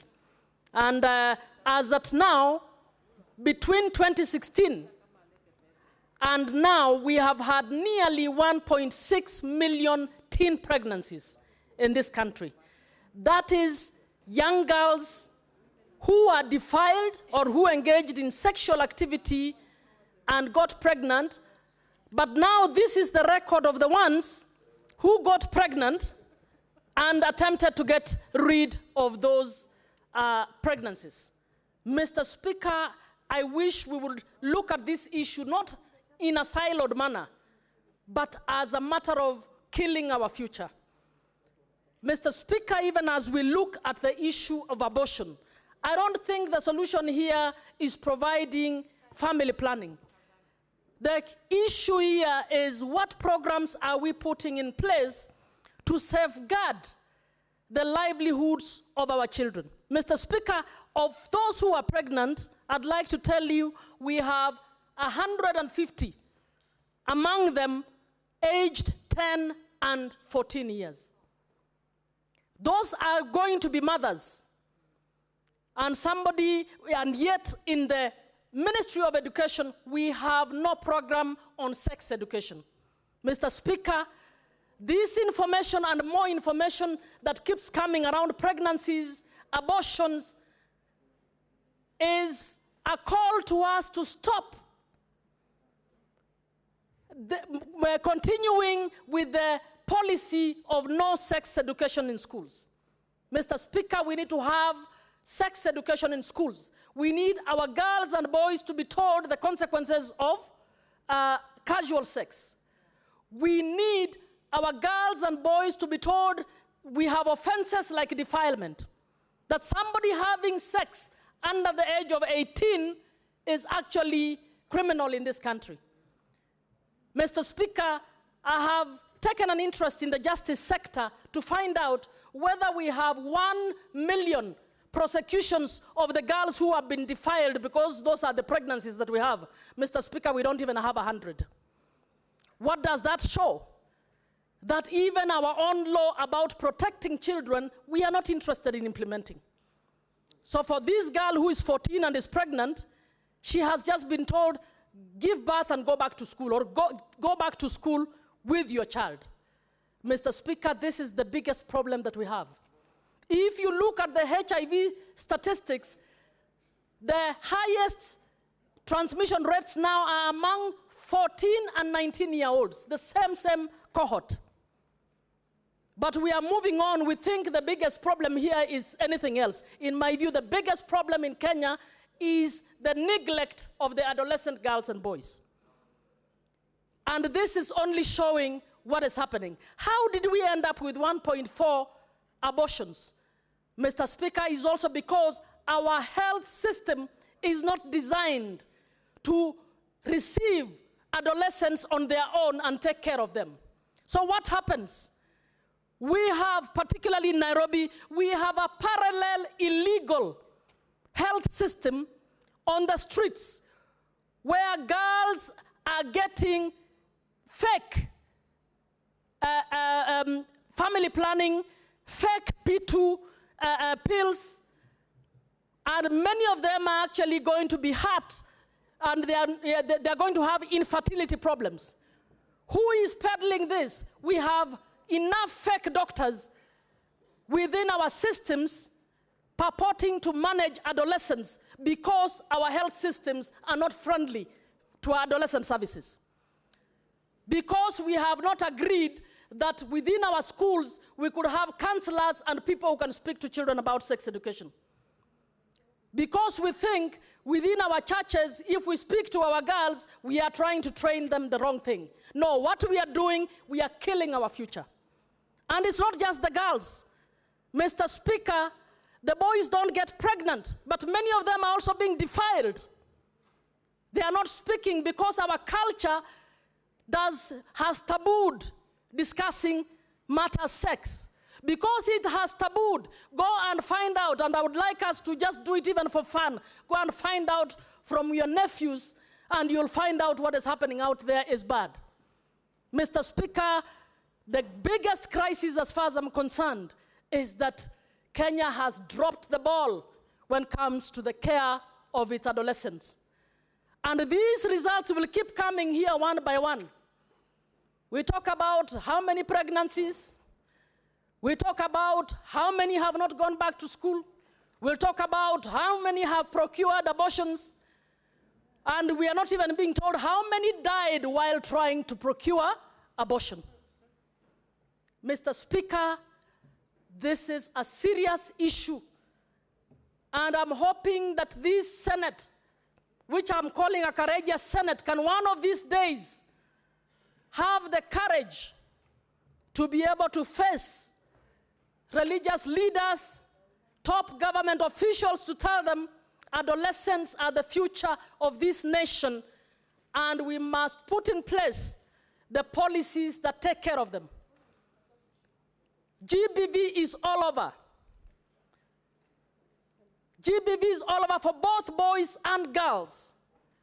But that is not a big deal. We are not discussing it. So I'm calling all of us on order to seriously start looking at your own statistics. Senator Faki, Senator Khalwade, Senator Majority Leader, please come back next time and tell us how many girls in Kakamega County who are under 18 got pregnant last year. Can you come and tell us, each of you? Senator Majority, I was talking about, please next time tell us how many teen pregnancies did we have in Kericho? How many of these abortions happened in Kericho? I want us to start personalizing it. Then we will see how serious it is.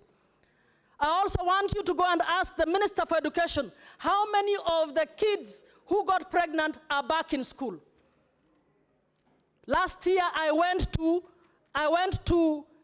Bungoma County. Senator Wafula is not here. In 2023 alone, we had 5,000 teen pregnancies in Bungoma.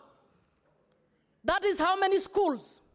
If you are talking of a school that has 1,200 learners, those are about 4 schools full of pregnant people.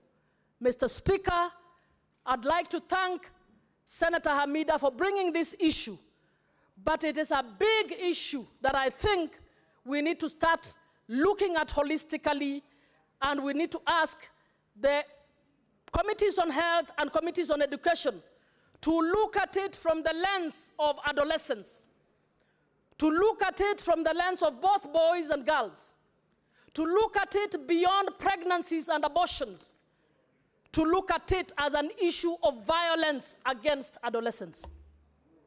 And if we do so, we will realize that we need to do something about it. And Mr. Speaker, I will be going to the task force, to the Nancy Baraza task force. I am glad it's being headed by internal security. And Senator C.S. Murkomen is in charge of security. We would want matters of the safety of girls and boys in this country to be treated as an issue of internal security. And that policy should extend and put a budget line and a policy in place to ensure that the safety and security of our girls and boys is taken care of. Thank you, Mr. Speaker. Senator Olekina. Thank you, Mr. Speaker. Mr. Speaker, I rise to make some comments on, particularly on the statement, I believe, by Senator Hamida Kibwana on the issue of pregnancy in school, or unwanted pregnancies in school. Mr. Speaker, I think all of us here are missing the point. You know, we can stand here and lament and make all beautiful statements and condemn certain individuals, but we are not going to the root cause of the problem. The statement presented by Senator Hamida has given statistics, and they have said that Nairobi County is leading in unwanted pregnancy by 78%. And they said Nyanza province is 69.4%. They also talked about Central Province, 78.3%. Mr. Speaker, the most important thing for us to ask ourselves is, what is sort of like similar in all these counties? The rate of poverty in these counties is very high. Because when you ask yourself, who are these young girls who are getting pregnant in Nairobi? It is an informal sector. It is in public schools. If you go to private schools where the rich take their children, where we take our children, the rate of pregnancy there is quite low. Because those kids are educated, those kids are given activities to be able to take. We are not. The biggest problem, we're the ones who incubate this problem, ensure that it gives birth, and then instead of having a proper solution, we come and lament here. This is an issue where the Ministry of Education, yesterday I was surprised. I was watching in the news, the Committee of Education had invited the Ministry of Education to the National Assembly. And even when you're looking at the priorities of that Ministry of Education, they had forgotten one very important basic thing, which is to budget for the exams that these children are taking. If we are not budgeting for the exam for these children, we are not investing in making sure that we support these children. We come up with policies that guarantees free primary education, free secondary education. How then are we going to come up and stop this issue of pregnancy? You know, sometimes people sit down and they say, you know, life is too hard. All I want to do is to get a meal for the day. You know, and when these kids who are vulnerable, when they go home, the parents are out there working to be able to feed those kids. And when those kids do not have activities to do, what do you expect them to do? They will be lured by guys who drive border borders, who've got some little money. You know, they'll be lured by politicians like us. They'll be lured by rich people from the cities. And you know, these kids will be mesmerized. And what do you know? They're pregnant. And then that is when they realize, oh my God, what did I just do? I think we need to ask ourselves, what steps do we need to take to be able to solve this problem? I think when I look at the senators who are in this chamber right now, I know Senator Mungatana is a father of girls. I know Senator Halwale is a father of girls, many girls. I know my good friend from Kwale is a father of girls. I'm a father of girls. So this is our problem. This is something that we need to take. I know the speaker is a father of girls.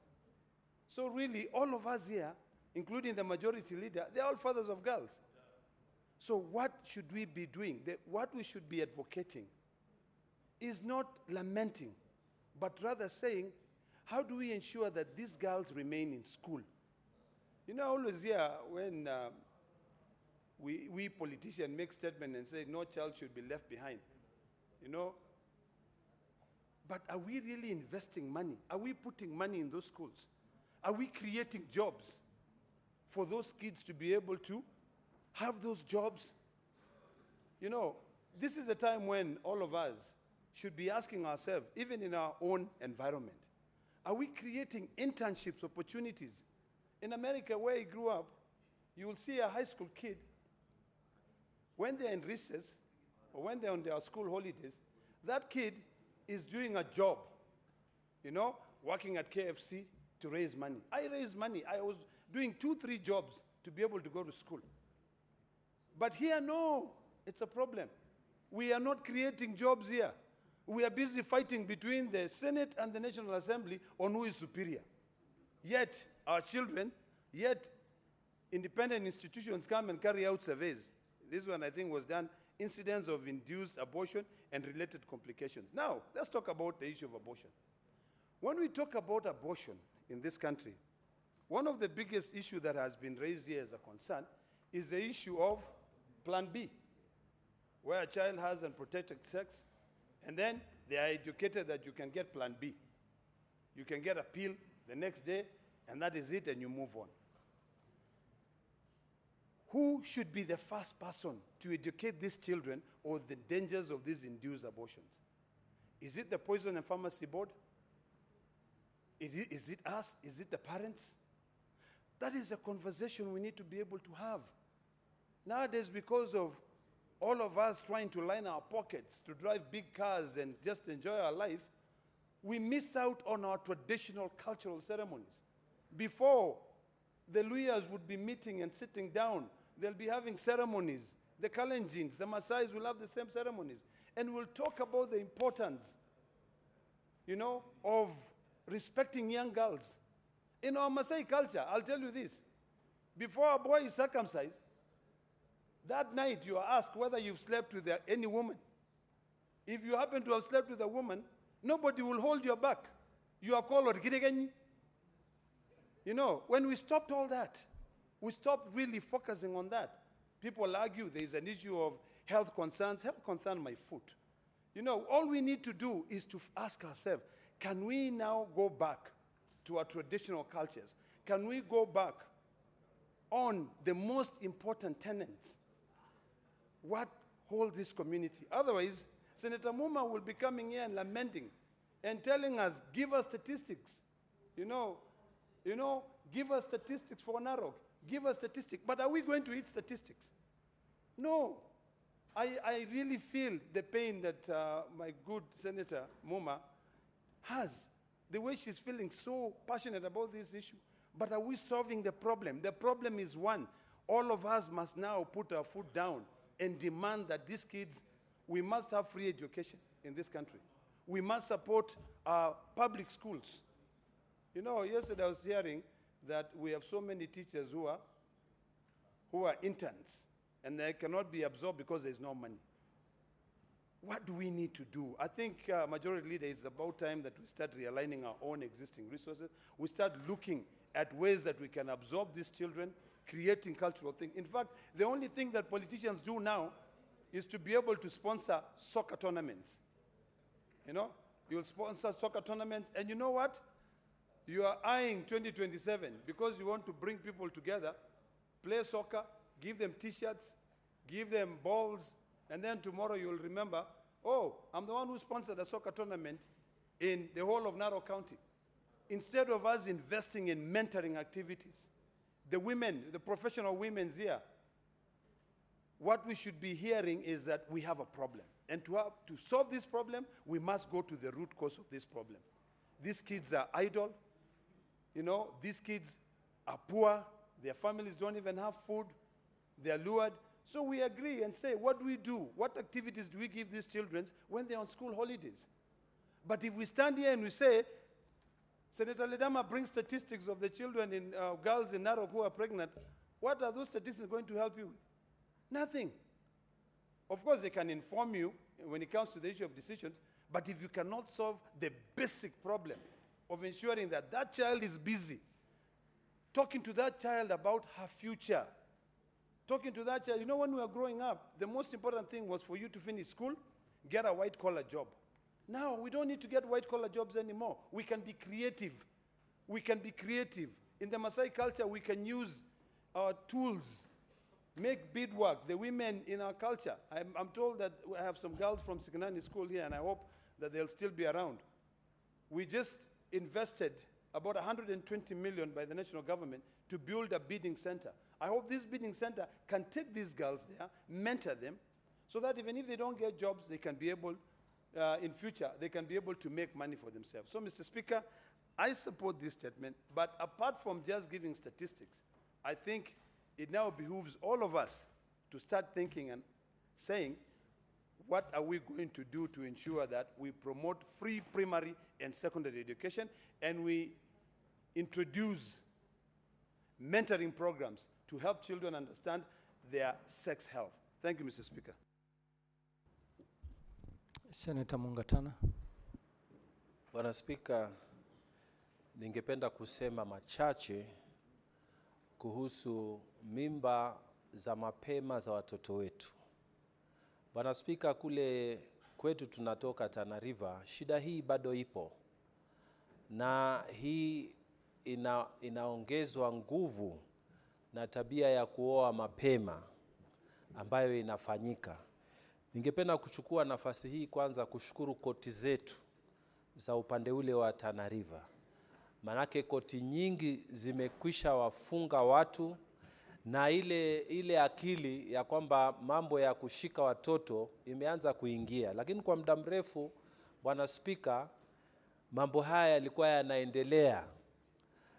Kwanza ningependa kuwashukuru sana wale ambao wote wanahusika katika kitengo cha machifu na assistant county commissioners, kwa sababu mbali na kufungwa kwa watu ambao wanahusika na kitendo hichi, tumepata a lot of watu wengi SCCs na machifu ambao wamefanya education kwa wananchi kila sehemu, na tunashukuru sana kwa sababu kazi hii inazidi kuendelea. Jambo ambalo tungependa kusema na ningependa kusema katika seneti hii ni kwamba wazazi na viongozi wa jamii tuache hii tabia ya kutafuta maslahi wakati ni watoto wadogo ndio wanaolewa mapema, watoto wanaharibiwa. Tuache kabisa hii tabia ya kutafuta maslahi. Tunataka watoto wetu wasome, na wale wazee ambao wanashika watoto ama wanajaribu kuwaoza watoto ambao wako chini ya miaka 18, koti zetu, machifu wetu wafanye bidii hao watu waadhibiwe. Jambo la pili na la mwisho kuhusu hizi mimba za mapema, Bwana Spika, ni kuomba sisi wazazi pia tuchukue nafasi kukaa na watoto wetu. Asubuhi kama watu wameenda shamba na jioni wamerudi, ama watu wameenda kuuza vitu kule sokoni na jioni wamerudi, ama watoto wameenda shule na jioni wamerudi, ama wameenda kuchunga mbuzi na ng'ombe na jioni wamerudi, tuchukue nafasi kukaa na watoto wetu. Dunia hii ambayo tunaishi, Bwana Spika, ni dunia chafu. Kama ni kwa mitandao, dunia ni chafu. Kama ni kwa mazungumzo, dunia ni chafu. Kama ni huko mahali watu wanakunywanga mapombe, dunia ni chafu. Kwa hivyo sisi kama wazazi tuchukue jukumu la kuongea na watoto wetu. Yaani kwa kizungu tunasema pushback. Lazima tuchukue nafasi ya kukaa na watoto wetu, kuongea na wao. Mimi kama ilivyosemekana hapa ni mzazi wa wasichana, na nimekuja kutambua, manake nilikuwa sijui. Mimi nilikuwa nafikiria kujuana, watu wanaenda wanaongea, wanakunywa chai, kisha baadaye ndio wanaenda restaurant na mambo kama hivyo vile tulifanya, ama kukaa hapa National Park, ama kununua njugu na kukaa hapa chini ya miti hapa kuongeshana. Siku hizi mambo ni tofauti, mambo ni different kwa ground. Wasichana wangu walikuwa akiniambia vile mambo yako hii dunia, hata nimeshtuka Bwana Spika. Siku hizi watu ni internet, kila kitu ni internet, watu wanasoma maprofile, watu wanaelezana kila kitu. Ati sasa sio kama zamani, ati mimi siwezi kutana na watu ati tunaenda kukula njugu. Tunakula njugu ya wapi dadi? Unaona sasa mambo yamebadilika, mambo yamekuwa, watu sio vile tulikuwa kitambo. Kwa hivyo ni lazima sisi tukae tuwaongeleshe hawa watoto wetu. Lazima, yani hii ni kama ni vita. Kwa sababu wewe usipowaongelesha, ukweli wa watoto wako utakuwa ni ukweli wa wale watoto ambao wana tabia mbaya. Ukweli wa watoto wako itakuwa ni ukweli wa ile mavideo chafu wanaangalia katika internet. Ukweli wa watoto wako itakuwa ni zile story wanaambiwa na watu wengine. Lazima tuchukue nafasi ya kupinga kabisa haya mambo na kuwafundisha maadili na dini. Na isiwe kwamba dini sisi sasa tunangojea watu wa kanisa ama watu wa madrasa wawafundishe dini. Sisi wenyewe kule nyumbani lazima tukikaa na kuomba na watoto wetu, kuongea na wao na kuwafundisha, ili mambo haya ya mimba zisizotakikana yapungue. Kwa hivyo Bwana Spika, kati ya mambo mengi ambayo lazima tufanye sisi kama Wakenya, lazima tuchukue majukumu yetu kama wazazi ili kupigana na hizi mimba za mapema. Asante sana Bwana Spika. Senator Julius Murko. Asante kwa kunipa nafasi hii, Bwana Spika.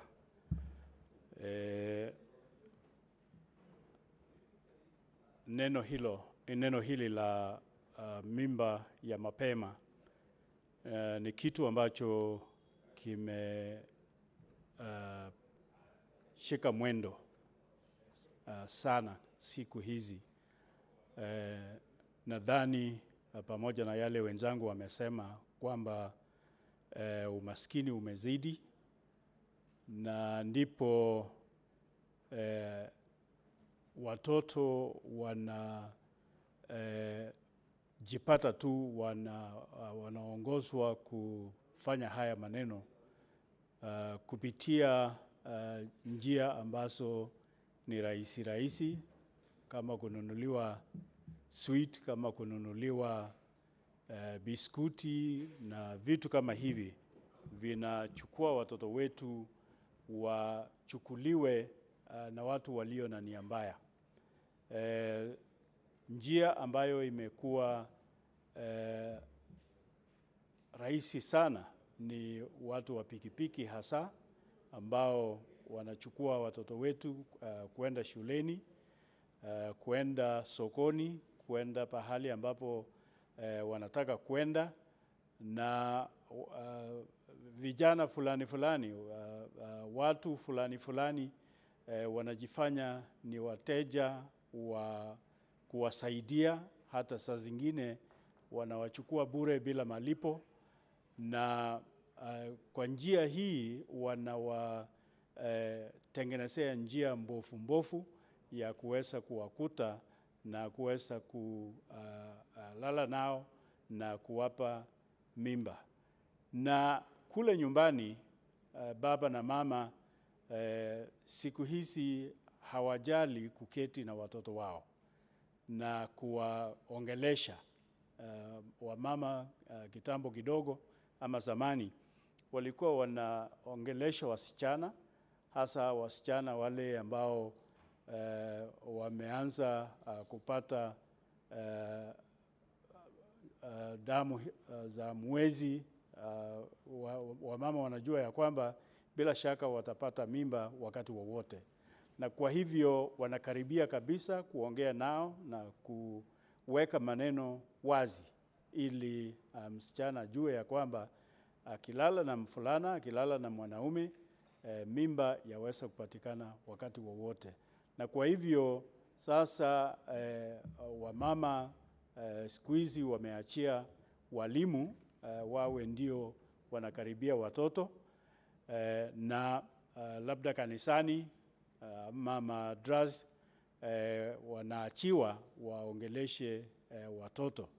Na hao pia saa zingine wengine huko wanakuwa nyang'au ama wale ambao wataweza kutumia hao watoto vibaya. Na kwa hivyo kila pahali sasa ni hatari kwa mtoto msichana na mtoto mfulana pia, kwa sababu watoto wa fulana pia wameingia katika hali hiyo ya kutumiwa vibaya na watu walio na nia mbaya. Na kwa hivyo ili tuweze kukabiliana na hali ambayo tunayo sasa, ni kuongea na watoto kwa njia ambayo ni wazi, hasa baba na mama wenyewe waongee kwanza na wajadili juu ya watoto wao na mienendo ya kila mtoto vile anaenda, ili waweze kuwasaidia wasiweze kutumiwa vibaya na wajikute wana mimba. Na mtoto msichana akishapata mimba ni kama mwisho ya barabara ya maisha ya kesho. Hata ingawa tunapiga kiraka kidogo, tunasema aache mtoto pahali na rejee shuleni, lakini huyo ni mtu ambaye tayari ameumia. Huyo ni mtu ambaye hali yake ambayo yalikuwa vile alifikiria, vile alikuwa huru, vile aliota ndoto zake za maisha ya baadaye, yanaanza kudidimia na kuwa mtu ambaye amenusurika hali ambayo haiwezi kumwendeleza katika maisha yake. Pia wazazi au hasa wazee kuingia sana katika mvinyo na waweka katika hali ya kutojali. Wao sasa hawaoni watoto wao wanaelekeaje, kwa sababu wakati wanaingia nyumbani ni nyakati ambayo labda watoto hawako, wamelala ama hata wametawanyika, na kwa hivyo yafaa wazazi wajirekebishe kabisa ili waweze kustahimili yale ambayo yanaingia watoto wao kwa wakati wa sasa. Asante. Honorable Senators, the time for statements and contributions to statements has now lapsed. We will have to proceed to the next order. And at this juncture, we'll rearrange the order paper so that we defer order number 9 to number 14 and proceed to order number 15. Clerk, next order.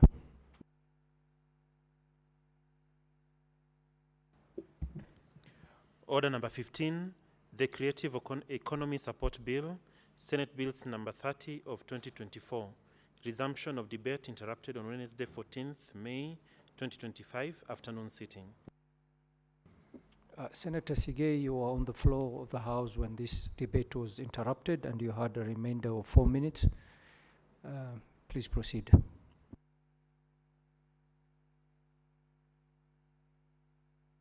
The mic. Thank you, Mr. Speaker. I will start from where I left yesterday, and I wish the sponsor of this bill, Senator Eddie Okech, who was in the House, because this is a proposal that I would like to make as regards the provision.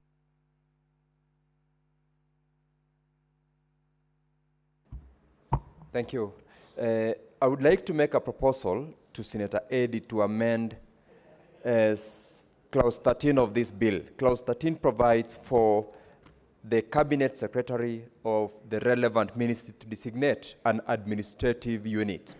I'd like to propose that this be devolved to the county government so that the relevant CEC member in the county government be permitted by law to designate relevant administrative unit within the respective department in the county government to serve as a secretary.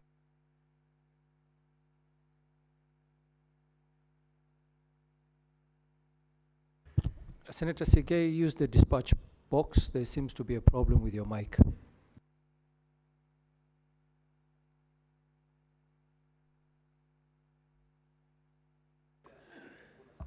Thank you, Mr. Speaker. The Creative Economic Support Bill 2024, I had my contributions yesterday, and I would like to proceed from where I left. This is a proposal to the amendment to Clause 13 that provides for designation by the Cabinet Secretary of an administrative unit within the relevant or respective ministry to serve as a secretariat.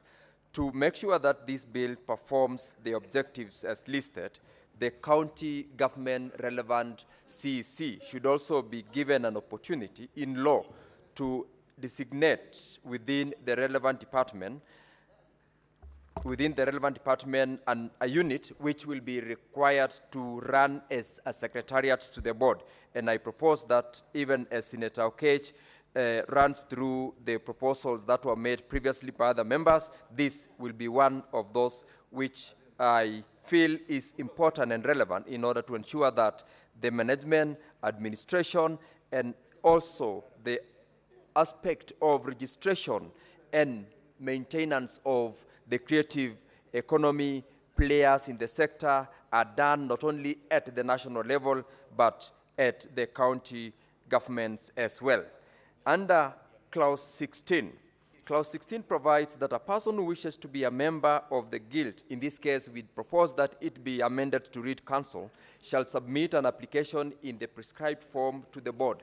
I further propose that this clause be amended in order to make sure that it is not only the individual who can who can apply to be registered, because we are aware that creative groups have got aspects where one individual cannot perform. We have got the acrobats who normally roll out their expertise along our streets. They should be allowed to register with the council as a group and benefit out of this process. So I propose that corporate membership be included in clause 16 so that dancers, players in a certain field, acrobats or actors who have registered themselves as a group are allowed to belong to the council and benefit from the administration and the management of the council. Lastly, because of time, I wish also to propose that under clause 626, the incentives to the members who have been registered under the council should trickle down to the county governments. And I propose that a clause be introduced that will permit the county governments to be involved in the day-to-day management and administration of relevant creative economic sectors. This is the only way where we will ensure that besides giving the responsibility to the county governments to set up in departments and facilitate by giving a budget, they also have a secretariat that will run. Because as it is right now, this bill do not provide for what role and how are county governments going to be involved in this particular implementation of the proposals of the bill. This way, we will be ensuring that whatever is done at the national government, if it is devolved, there is a unit within the county government that is involved in managing. And Mr. Speaker, I wish, as I conclude, to once again congratulate Senator Eddy for coming up with this very timely bill and urge members to support in order to make sure that we also look at how we can monetize, how we can create the so much job opportunities that we desire, and make sure that we formalize this sector so that people do not see it as a part-time or as another sector which we can get employment, but one of the main source of employment to our youth, the current and the future. Mr. Speaker, I thank you and I support.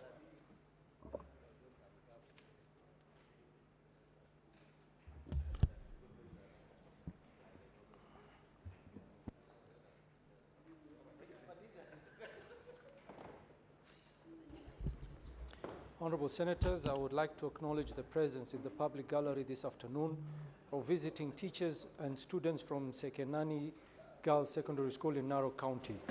The delegation comprises 7 teachers and 140 students who are in the Senate for a one-day academic exposure. Honorable Senators, in our usual tradition of receiving and welcoming visitors to Parliament, I extend a warm welcome to them, and on behalf of the Senate and on my own behalf, wish them a fruitful visit. I thank you. Senator Olekina, you may take time to welcome the students. Thank you, Mr. Speaker. Let me take this opportunity to welcome the students and their teachers from Sekenani Girls to the Senate of the Republic of Kenya. I know earlier we had students from Molderkesi, and we also had students from Chorro, but at least the few of you who have come in late are the ones that have gotten an opportunity for me to welcome you to the Senate.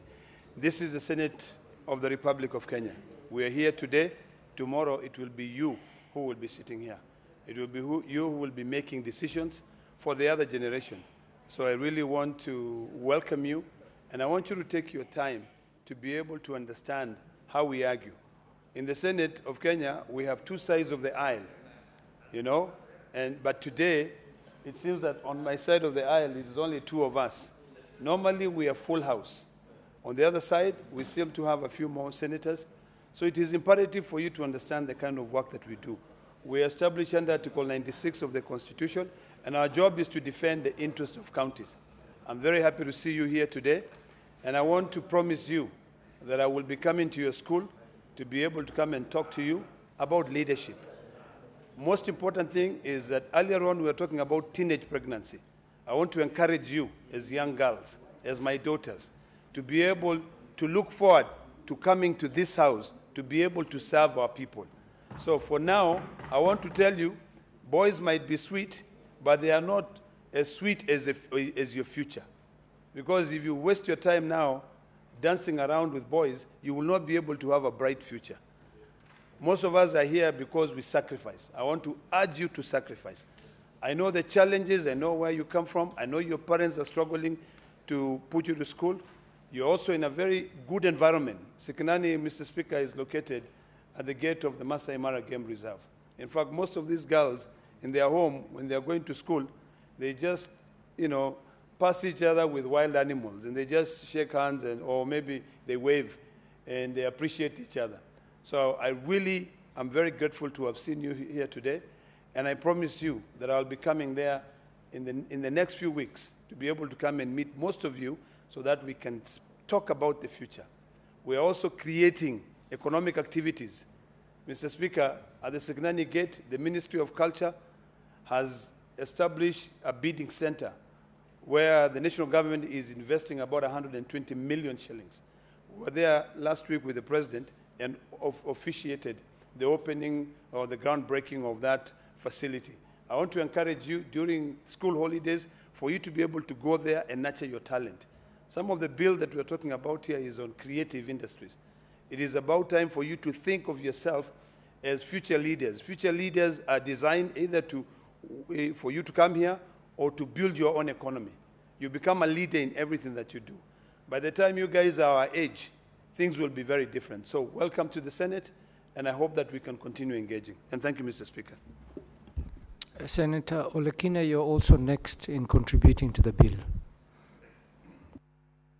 Thank you, Mr. Speaker. Mr. Speaker, I rise to support this very timely bill, the Creative Economy Support Bill. Mr. Speaker, in this country today, because of the rate of unemployment, a lot of youth are becoming very creative to a point where they pay for their school. Most of our youth have become content creators. If you go to TikTok, some of us who wake up very early in the morning at around 5, or maybe 3 in the morning and you cannot be able to sleep, you try to figure out what is new in the creative industry. But the biggest problem that I see in this industry is that, one, I believe that we have actually overregulated it. I support this bill which is being proposed by Senator Eddy, but I think we need to allow this creative industry to self-regulate. When we allow them to self-regulate, they can actually be able to make sense of what they're able to do. Mr. Speaker, I have traveled around the world. Recently, I was in a country where very few people will dare go because there are very few flights that go to that country. In fact, from Dubai, there are only 2 aircraft that flies to that country. But what was so interesting about that country, and this is Belarus, is that it's a country that lives on its own. They believe in different political ideology, such that they are treated differently from those ones who believe in the principle of ideologies of the NATO-friendly countries. This is a Russian-friendly country. But one thing that really moved me is the creative industry in that country. I was shocked that, in the eve of a presidential election, the capital city of Belarus, it's called Minsk or something like that. The government organizes, the Electoral Commission organizes activities, which are sponsored by the creative industry. They organize dances, people come there and dance. They are reminded of their history. They are reminded where they have come from, the challenges they have come from. Most of that country economy was decimated during the Second World War. Everything was brought down. There was nothing in that country. So they had to rebuild everything. So when you invest in the creative sector, you encourage people to be able to, not to be idle, to be able to come up with activities. Yesterday, Mr. Speaker, I got a text message from a young girl, a Maasai young girl. She calls herself DJ Queen. And she said, please, Senator, allow me, or can you please help me to be able to perform at the upcoming Madaraka Day celebration? And I know it's going to be held in Homa Bay, so I'm going to be reaching out to the presidential units to be able to ask whether they can allow this young girl to showcase her talent. She makes her living by singing. I know so many young girls who are looking for jobs, they cannot be able to get jobs. But these young girls, when they look for jobs, if they cannot be able to get jobs, they get into the creative sector. I have a young girl called Fabi Lekanaya. She also does the same thing. She goes out there and creates. What is the best way for us to be able to support these young girls? For them to be able to have money? Some of these kids come from very poor economies. Is it over-regulating? Is it by setting up an advisory board or setting up a corporate to be able to manage them? My view is that that would be the wrong way to go. And I'm going to be having a conversation with my good friend, Senator Eddie, that we should not over-regulate. We should not set up a board, most of them who are not even from the creative sector, to be able to govern the creative industry economy. We should allow this creative industry around all the 47 counties to self-regulate. We should allow county governments to play a critical role. I long for the days when we used to have a national choir. When we were growing up and we were in primary school, when President Moi will come and open, when it is Madaraka Day or Jamhuri Day, there used to be like a national choir which will come to our schools. We'll all of us sing a song. We'll go to Madaraka Day. All of us will sing, will participate. I long for the time when county government will create their own, will invest in their own creative industries. When you live abroad, Mr. Speaker, I lived in a small town called Concord in Massachusetts, and every Christmas holiday, you'll find all the fine artists coming to perform. The little town of Concord will sponsor, the businesses will sponsor these young people to be able to come there and do their performance. This is where we want to go. Towns have bands. Those bands, these people are paid to be able to be in that band. If we now over-regulate and we now say, let us set up a board that sits in Nairobi to regulate the creative industry, we are killing that creative industry.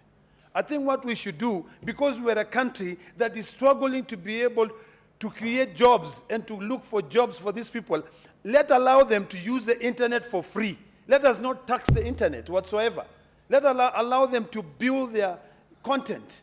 They can use TikTok, they can use Facebook, they can use Twitter, Instagram. Let them do it. I come from a school of thought that believes that we should never tax something which is free. The internet connects us. And every time I tell my staff is that your network is your net worth. So this creative industry should be looking at the networks that they have outside there. Which is the network that they have out there?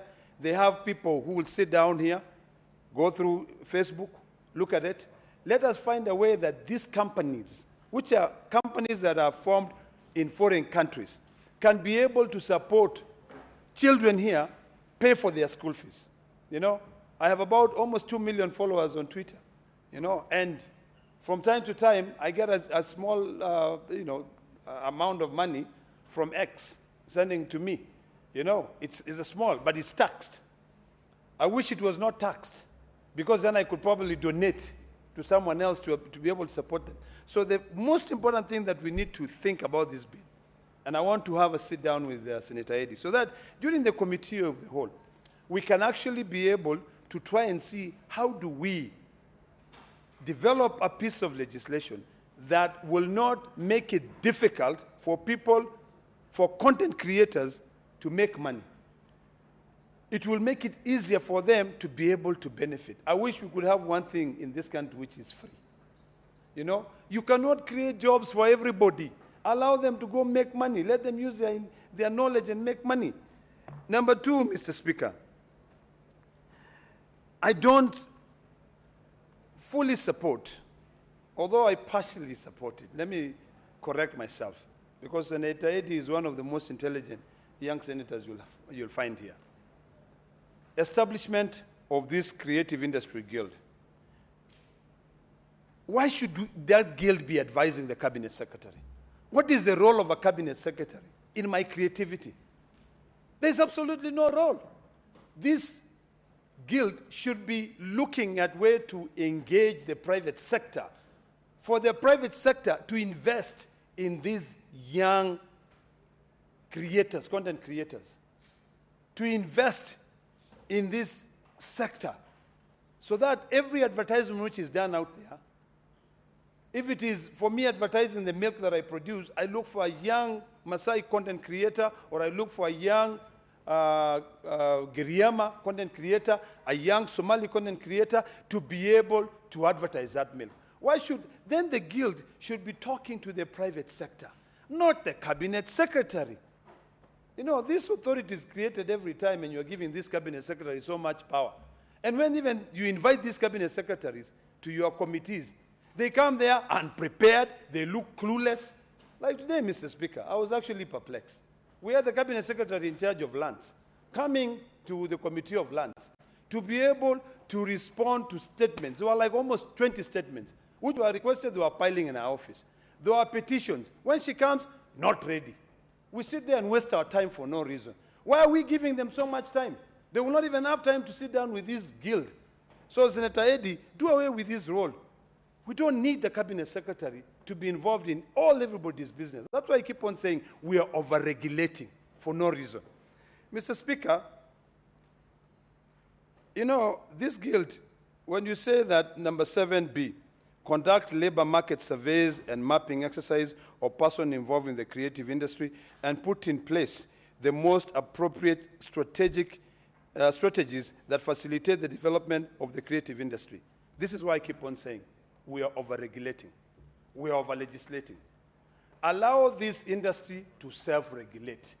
If today, Mr. Speaker, you ask me to give you a list of all Maasai artists, secular and gospel artists, I will give it to you. Why?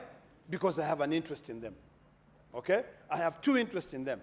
I have to figure out anytime I have an event, I know who I can be able to invite so that I can be able to support them. The private sector can play a critical role here.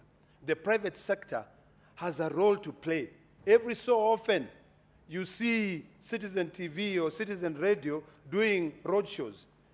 You know, you see radio stations carrying out road shows, and they hire the services of these artists to be able to market their stations. You know, let them self-regulate. The only thing that I could probably support here is that every county government should have a record of the artist, but not set up a guild that goes out and map. You are mapping, they are coming up every day, Mr. Speaker. They are doing collabos with artists in South Africa, they are doing collabos with artists in Tanzania, in Uganda. This is not necessary. What we should be looking at is that if this guild should engage the private sector so that in Narok County we have a performance center. And in that performance center, on a daily basis, you have 5 or 6 artists who are going there, sell tickets, let them go. If you go to New York, Mr. Speaker, you know, I think New York, around the world, is a place where one street, you'll find so many artists. And of course, those artists who are there, they'll be performing. There are orchestras, there are all these things. The private sector is playing a key role. We forget the power of the private sector. Let us try to fight to have a small government and allow the private sector to build this economy. Mr. Speaker, what I like a little bit about the role of this guild is D, collaborate with relevant institutions to facilitate the protections of the intellectual property rights of creative artists through sensitization and awareness programs and facilitate the registration of works produced by creative artists. If you ask me, does that make sense? Absolutely. Because of copyright issues. But Mr. Speaker, today you'll fight the Copyright Society of Kenya. And they will sit down and have coffee with CAK. And before you realize, everybody is asked to pay money.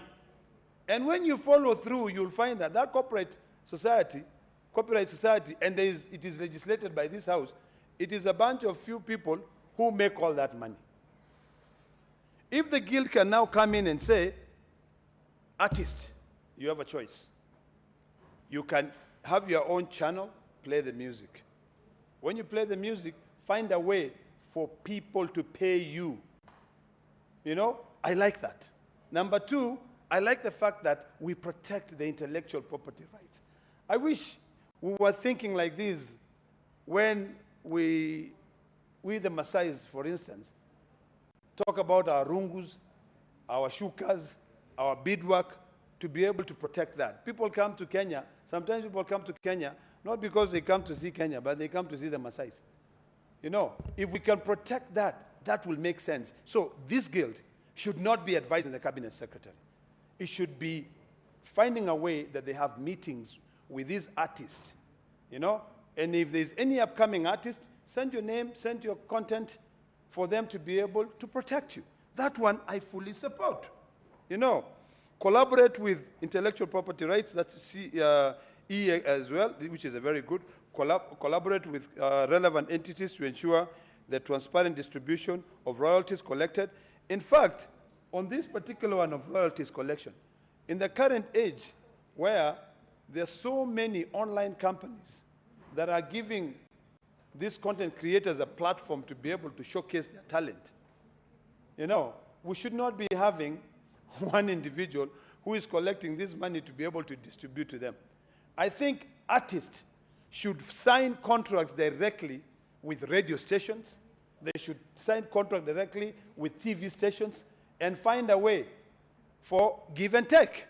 You play my music, you know. When you play my music, I don't charge you, you know.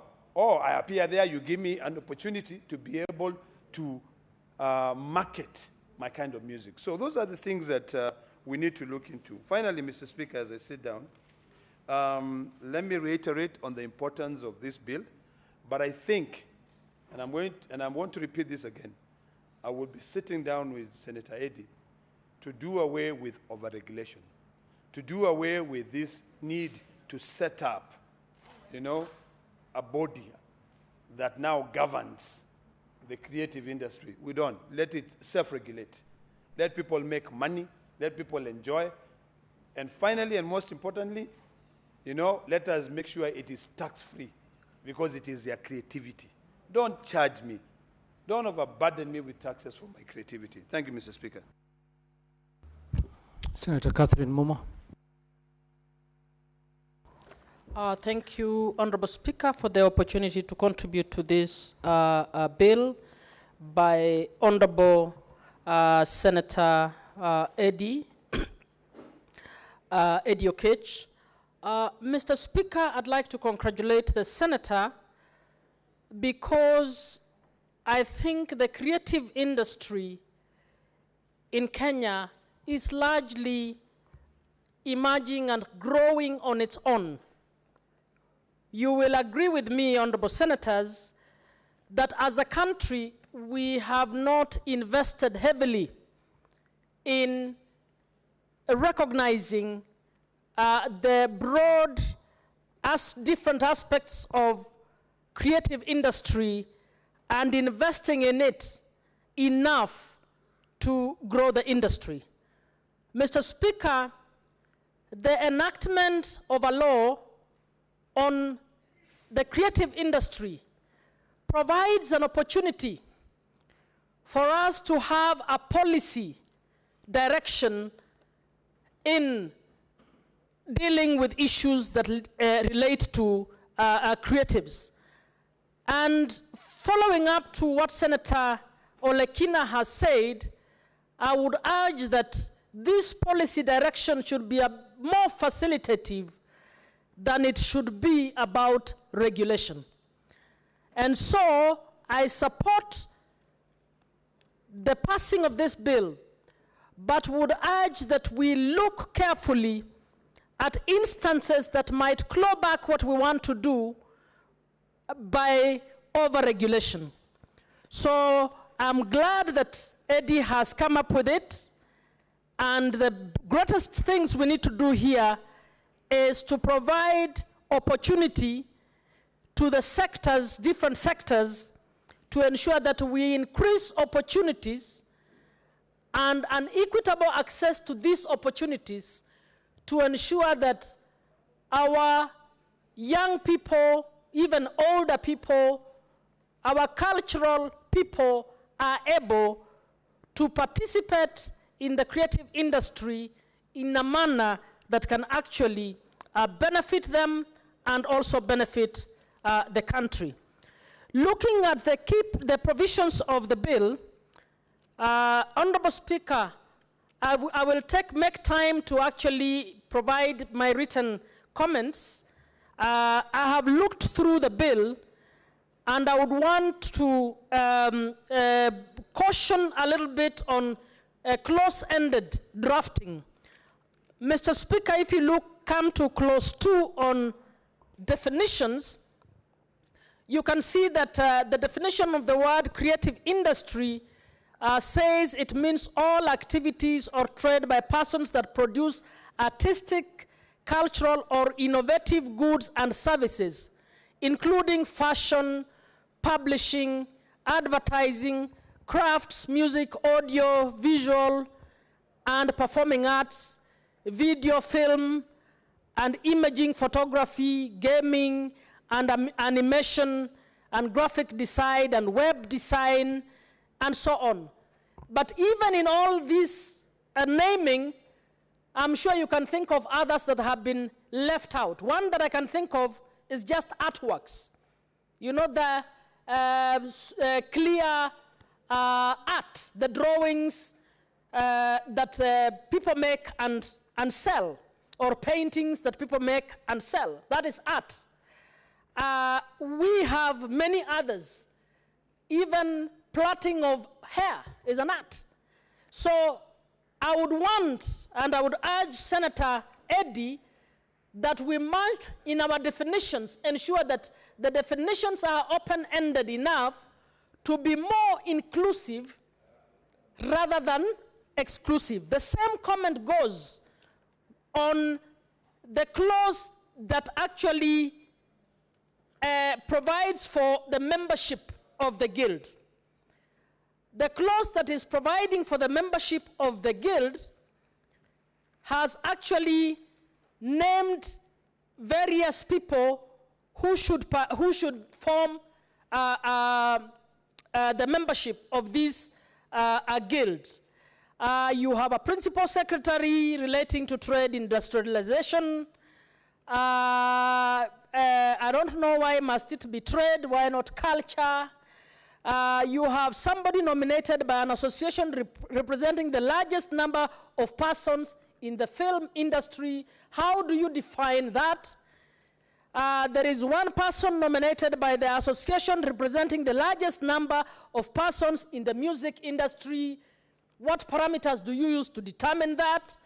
You have one person nominated by the association representing the largest number in the fashion industry. Now it has picked what it has named there. I'm wondering whether that style, I'm glad that he's actually naming different bits, but I don't know whether that style is clear enough to deliver the people we want. Do we want those in film association and the film industry and their associations to elect one among them to represent? Or how do we determine what is largest? Largest means what? So we need to be careful about that. When you look at that clause 8, Roman I, it talks of an advocate of the High Court of Kenya nominated by the Law Society of Kenya. I don't know why open-ended like that. We might have wanted, if we must have a lawyer, we might have wanted a lawyer who has competence in intellectual property rights. And maybe that is now bringing on board the lawyer that will actually be able to provide guidance to that team. And then we have a clause later that says to ensure not more than 2/3 gender. Mr. Speaker, this is the space where I think one of the memberships should have gone directly to persons living with disability. The reason I say this, persons with disability are ordinarily excluded from the job market. They are not employed. The school process actually is very limited. You will find that we have very few deaf schools for persons with hearing disability, run by missionaries. And you find that because we have never provided for them in the public realm, you will find that even the way we have designed a Senate, for instance, I don't see if we had a member who had a hearing disability, how do we facilitate their participation here? If you go to a Ministry of Education, the Attorney General's office, is it designed so that when management meetings are there, they can provide for a person with hearing disability? Now, most of these people have had to actually look to their own inward resources to earn a living. So we have a number of people with disabilities who have ended up in the creative industry because largely they were excluded by society. I would have wanted to see a specific seat on this advisory board by persons with disability. In fact, maybe 2 seats that will represent 2 different types of disability, because persons with disability are in this industry or have had to fall back to this industry in order to be taken care of. Mr. Speaker, when discussing the mandate of the national government and each county at clause 3, the bill talks of creating an enabling environment through support, direct and indirect. It talks of formulating and implementing policies and strategies for development and promotion of sustainable, diverse creatives, which is a good one. And just a typo on that clause, that B, I would say national and county levels, add an S there of government, not level of government. When you come to clause C of that, clause 3C,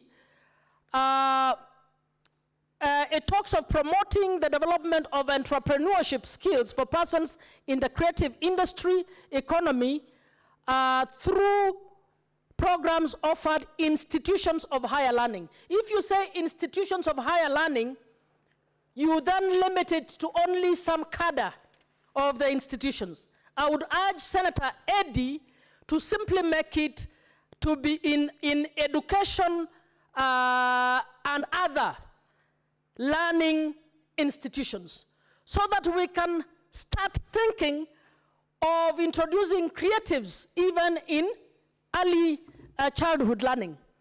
We can actually have spaces that will be able to have children participating in drama, in theater, singing and things like those. So we should not make it an issue just of higher learning, because this is about nurturing talent. When it comes to E, it says review existing international and domestic trade policies, practices that hinder. I'm sure that whoever is drafting this, you can see there are some wording missing there. You should say to eliminate practices that hinder the growth of the creative industry. And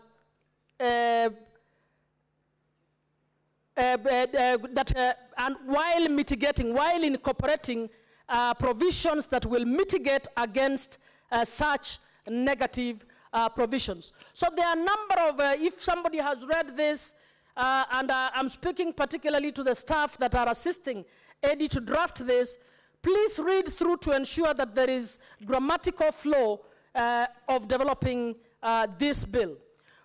When it comes to clause 4, it says the Cabinet Secretary shall establish and maintain an online platform where persons in the creative industry may publish events. I'm wondering whether this is the, excuse me, Mr. Speaker, I'm wondering this is whether, in our experience, a government ministry would be the best place to actually create and maintain a website that is marketing the creatives. I think what we want is government to provide just enough environment, and since the ICT ministries are supposed to be putting up ICT hubs in every constituency, hopefully they can move on to every ward. That space should just have enabled internet access and protected, safe internet access to ensure that the young creatives can actually market themselves as they are able to provide. When you come to clause 5 talks about the cabinet secretary responsible for matters relating to education shall ensure that the curriculum developed under section 4D of the Kenya Institute of Curriculum Development includes subjects relating to the creative industry. I'm suggesting that another clause be added so that it's not just the school curriculum that has it, but also the teacher training curriculum also needs to have. You can't put this in the school curriculum and yet you have not provided it in the teacher training curriculum. Honorable Speaker, this is important because we take some things for granted. We just this afternoon spoke about this motion on adolescents' health, and you heard my passionate plea to us to give attention to this. One of the things that I discovered in this, Mr. Speaker, when I was writing up a training manual on HIV rights for young people, I spoke to adolescents, I spoke to parents, I spoke to teachers about how to go about educating our young people on matters relating to sex and life skills. The teachers told me that parents and everybody expects that in the schools we will teach these children what they need to know. But the teacher training curriculum has never provided anything on life skills for children. We are taught the subjects that we have. And then there is something called guiding and counseling. But that guiding and counseling does not provide adequate information for us to say we can provide sex education. So in the same manner, I am suggesting that the teacher training curriculum, if we intend to grow and support the creatives industry within learning institutions, we should begin by giving the teachers who will be teaching these learners the skills to be able to do this adequately. Mr. Speaker, I can see the yellow light, and I still have many, many more, and I will be writing down my comments and providing to Eddie. I would want to suggest that the language of formulate, the guild shall formulate and implement strategies, is not a very good language, drafting language.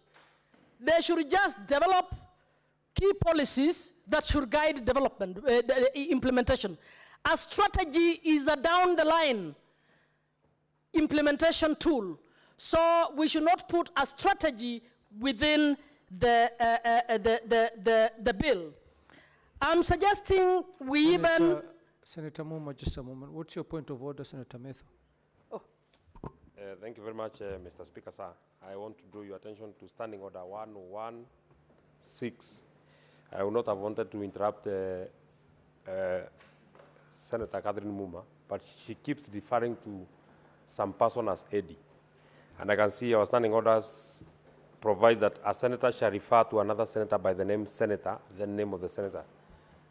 I think it will be proper that she refers to the owner of the bill as Senator Eddie, rather than just refer to him as Eddie. I know he's a fairly young man and probably qualifies to be a son, but since he's a senator, I think it is fair that we just refer to him as Senator Eddie. Thank you, Honorable Speaker. That is very well noted. I wish to tell you that I have the highest regard for you young people here, And when I say Eddie, it's just a show that it's a colleague. But I have no offense meant in that. So it is Senator Eddie that I'm referring to. Now I'll give the last one, and then the rest I think I'll give. I'm proposing we delete clause 7E. Clause 7E, and there'll be a few others, suggests that the Guild will collaborate with intellectual property rights enforcement agencies to ensure the enforcement of intellectual property rights of creative artists. What is this saying? We already have enforcement agencies, but through this clause, we are giving another enforcement mandate to this guild. What are you going to do? You're going to cause confusion, because the guild will start saying it is the one that is supposed to enforce matters relating to intellectual property. So whoever drafted this, please look at it a little on that. F says collaborate with other relevant authorities, collaborate with the relevant authorities to ensure the transparent distribution of royalties. Again, matters royalties needs to be thought through properly, so we provide a clause where we are ensuring a process that is transparent, just, and fair for the collection of royalties that relates to the artworks and the works of the creatives. Mr. Speaker, I have many more detailed bits which I hope to sit down and write and hand over to Senator Eddie. But I want to commend him for this and to say, Honorable Speaker, that where we are with bloated public service, with ghost workers, with issues of lack of integrity in employment, we must provide a facilitative role for our young boys and girls to be able to earn a living out of the creative industry. I support. Thank you. Senator Karen Nyamu. Thank you very much, Mr. Speaker. Mr. Speaker, I'll begin by saying anything that supports our young people, anything that helps them commercialize or put into money their creativity, this House should support. And I want to say that by definition of the creative industry, we need to expand that. There's new upcoming spheres in that space that are not captured in this bill. Mr. Speaker, these days we have influencers, very young people in our country who are earning money by influencing others to purchase a certain product. We have creatives who may not yet have had a contract to influence, but they have TikTok accounts where they express their creativity and they have viewership and who have potential to monetize that. We also have a very popular one these days called tea vendors in the social media and in the internet that are also monetizing this tea. And Mr. Speaker, tea is another name for gossip or just talking about what's happening in the society. And sometimes they could cross a line and talk about people's personal lives, but Kenyans have proven to be very interested in what's happening in celebrities' lives and their families. And this tea has also been monetized. We have Githaiga Wachai, a very young man who has risen very fast in popularity. Senator Methu must know him. And he's just a representative of young people who just come up, be themselves. Senator Karen Nyamu, would you like to be informed by Senator Yes, Methu? Senator Methu can inform Very me. well. Just to inform Senator Karen, because she has mentioned Githaiga Wachai, and has said that I must be knowing him. For sure, I know Githaiga Wachai, and I actually met him today at a place that we were launching a party, and he's a member of our party, and he's running for a political position. So he's making the best out of the name that he has created in that arena of chai. I hope you're informed, Thank you, Senator Senator Kari. Methu. I think everything that Senator Methu has told me, I already knew. I know the young man is actually vying for a seat in Zimmerman. We are not sure if he's a member. He could be shopping for a party. No, he already came to But that might not be final. Anyway, Mr. Speaker, that is not part of what I was saying about this bill. Mr. Speaker, my point was, let us expand the definition of what entails the creative industry in this country to make sure that we do not exclude some of these creatives that are not traditionally considered creatives. Mr. Speaker, we have to create also an enabling environment for our creatives. Let us develop a good infrastructure, the digital superhighway and others that are going to accelerate the creatives. Mr. Speaker, we also have to abolish bad policies that end up taking advantage of our creatives. We know that our music artists have been earning deplorable or amounts of royalties in their 500 shillings. A gentleman like Calligraph Jones, very talented. His shows are filled up to capacity. He can fill stadiums. And you do not imagine the kind of royalties he earns, 1,000 shillings or such amounts, Mr. Speaker. We have to do away with MS, what is it called? MS, this music body that regulates or, Senator, he has left. We have to do away with bodies that are taking advantage of our creatives just because we do not have a framework. Mr. Speaker, we also need to give market access to our artists. You know, we need to facilitate them so that they can have market access outside the country and everywhere in this country. And we have to support this creative economy. In the country, it is still a baby. I know we say it has grown, but to me, we have barely scratched the surface. There is huge potential. You know, in Kenya, we are experiencing a youth bulge. And a youth bulge means that a certain demographic where it applies in our country, it happens to be the youth, they are the biggest or the highest percentage of the population in a country. We have to take advantage of this youth bulge. Youth bulge can be a resource or it can be a danger depending on how ready a country is for that kind of demographic. And these are some of the policies and laws that can create an enabling environment to have youth absorbed, to have them busy, and building the economy. And with that, Mr. Speaker, I want to support this bill. I want to congratulate Senator Eddy for being very progressive and thinking about our youth and our creatives. Thank you. Senator Peris Tobiko. Thank you, Mr. Speaker.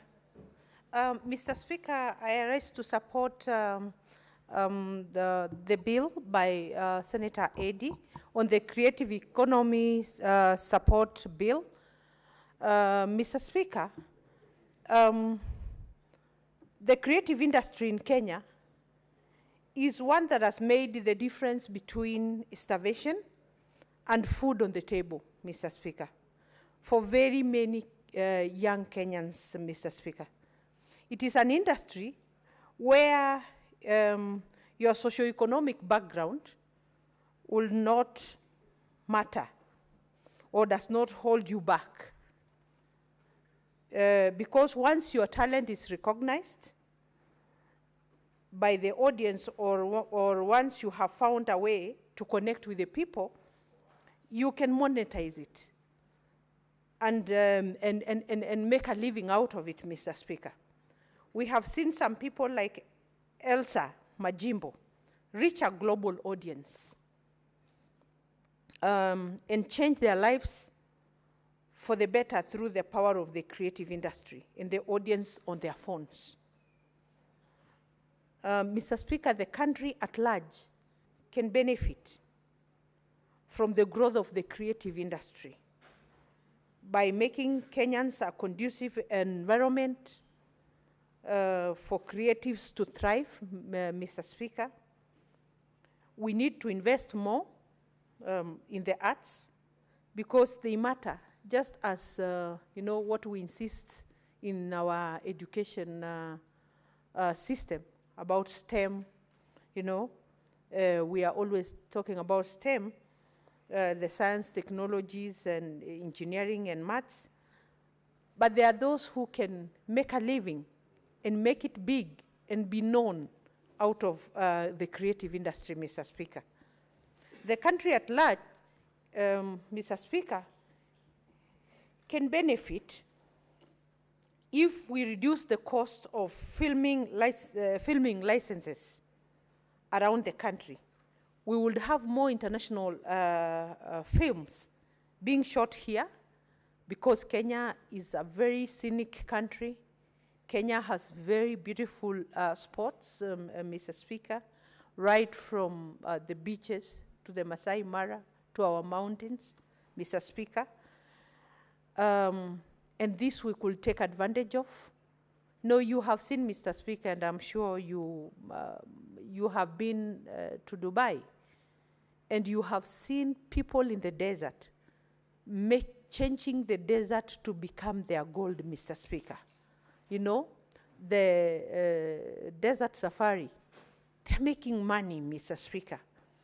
In this country, we could also use the beautiful Kenya for the creative industry, Mr. Speaker, to make a living for people and to bring in foreign exchange that is really needed in this country. And also, this filming industry and the creative industry is a selling point for Kenya, Mr. Speaker. It will depict Kenya, they will depict Kenya in their films, and many people will want to visit Kenya. I remember this film that was shot somewhere in the very arid parts of Kajiado called Saikeri, and it is sold, and it's still selling, Mr. Speaker. This is what we are talking about. Our creatives, our country's brand, Mr. Speaker. They are our brand ambassadors, Mr. Speaker, to the world, whether we acknowledge them or not, Mr. Speaker. And I think we can harness a good name for this country just like we have harnessed and made a name out of the athletes, Mr. Speaker. These creatives... Senator Chute, what is your point of order? Thank you, Honorable Speaker. I rise pursuant to Standing Order 41. We don't have a quorum. No. And these proceedings should not continue. Thank you, Honorable Speaker. You are a sadist, honestly. Clerk, do we have quorum? Sergeant at Arms, ring the bell for 10 minutes.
Honorable Senators, it seems we do not have quorum.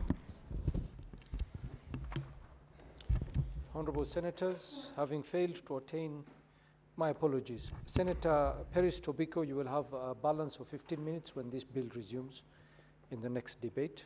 Honorable Senators, having failed to attain quorum at the expiry of 10 minutes, the Senate stands adjourned pursuant to Standing Order 41-2A until Tuesday, 20th May 2025 at 2:30 p.m.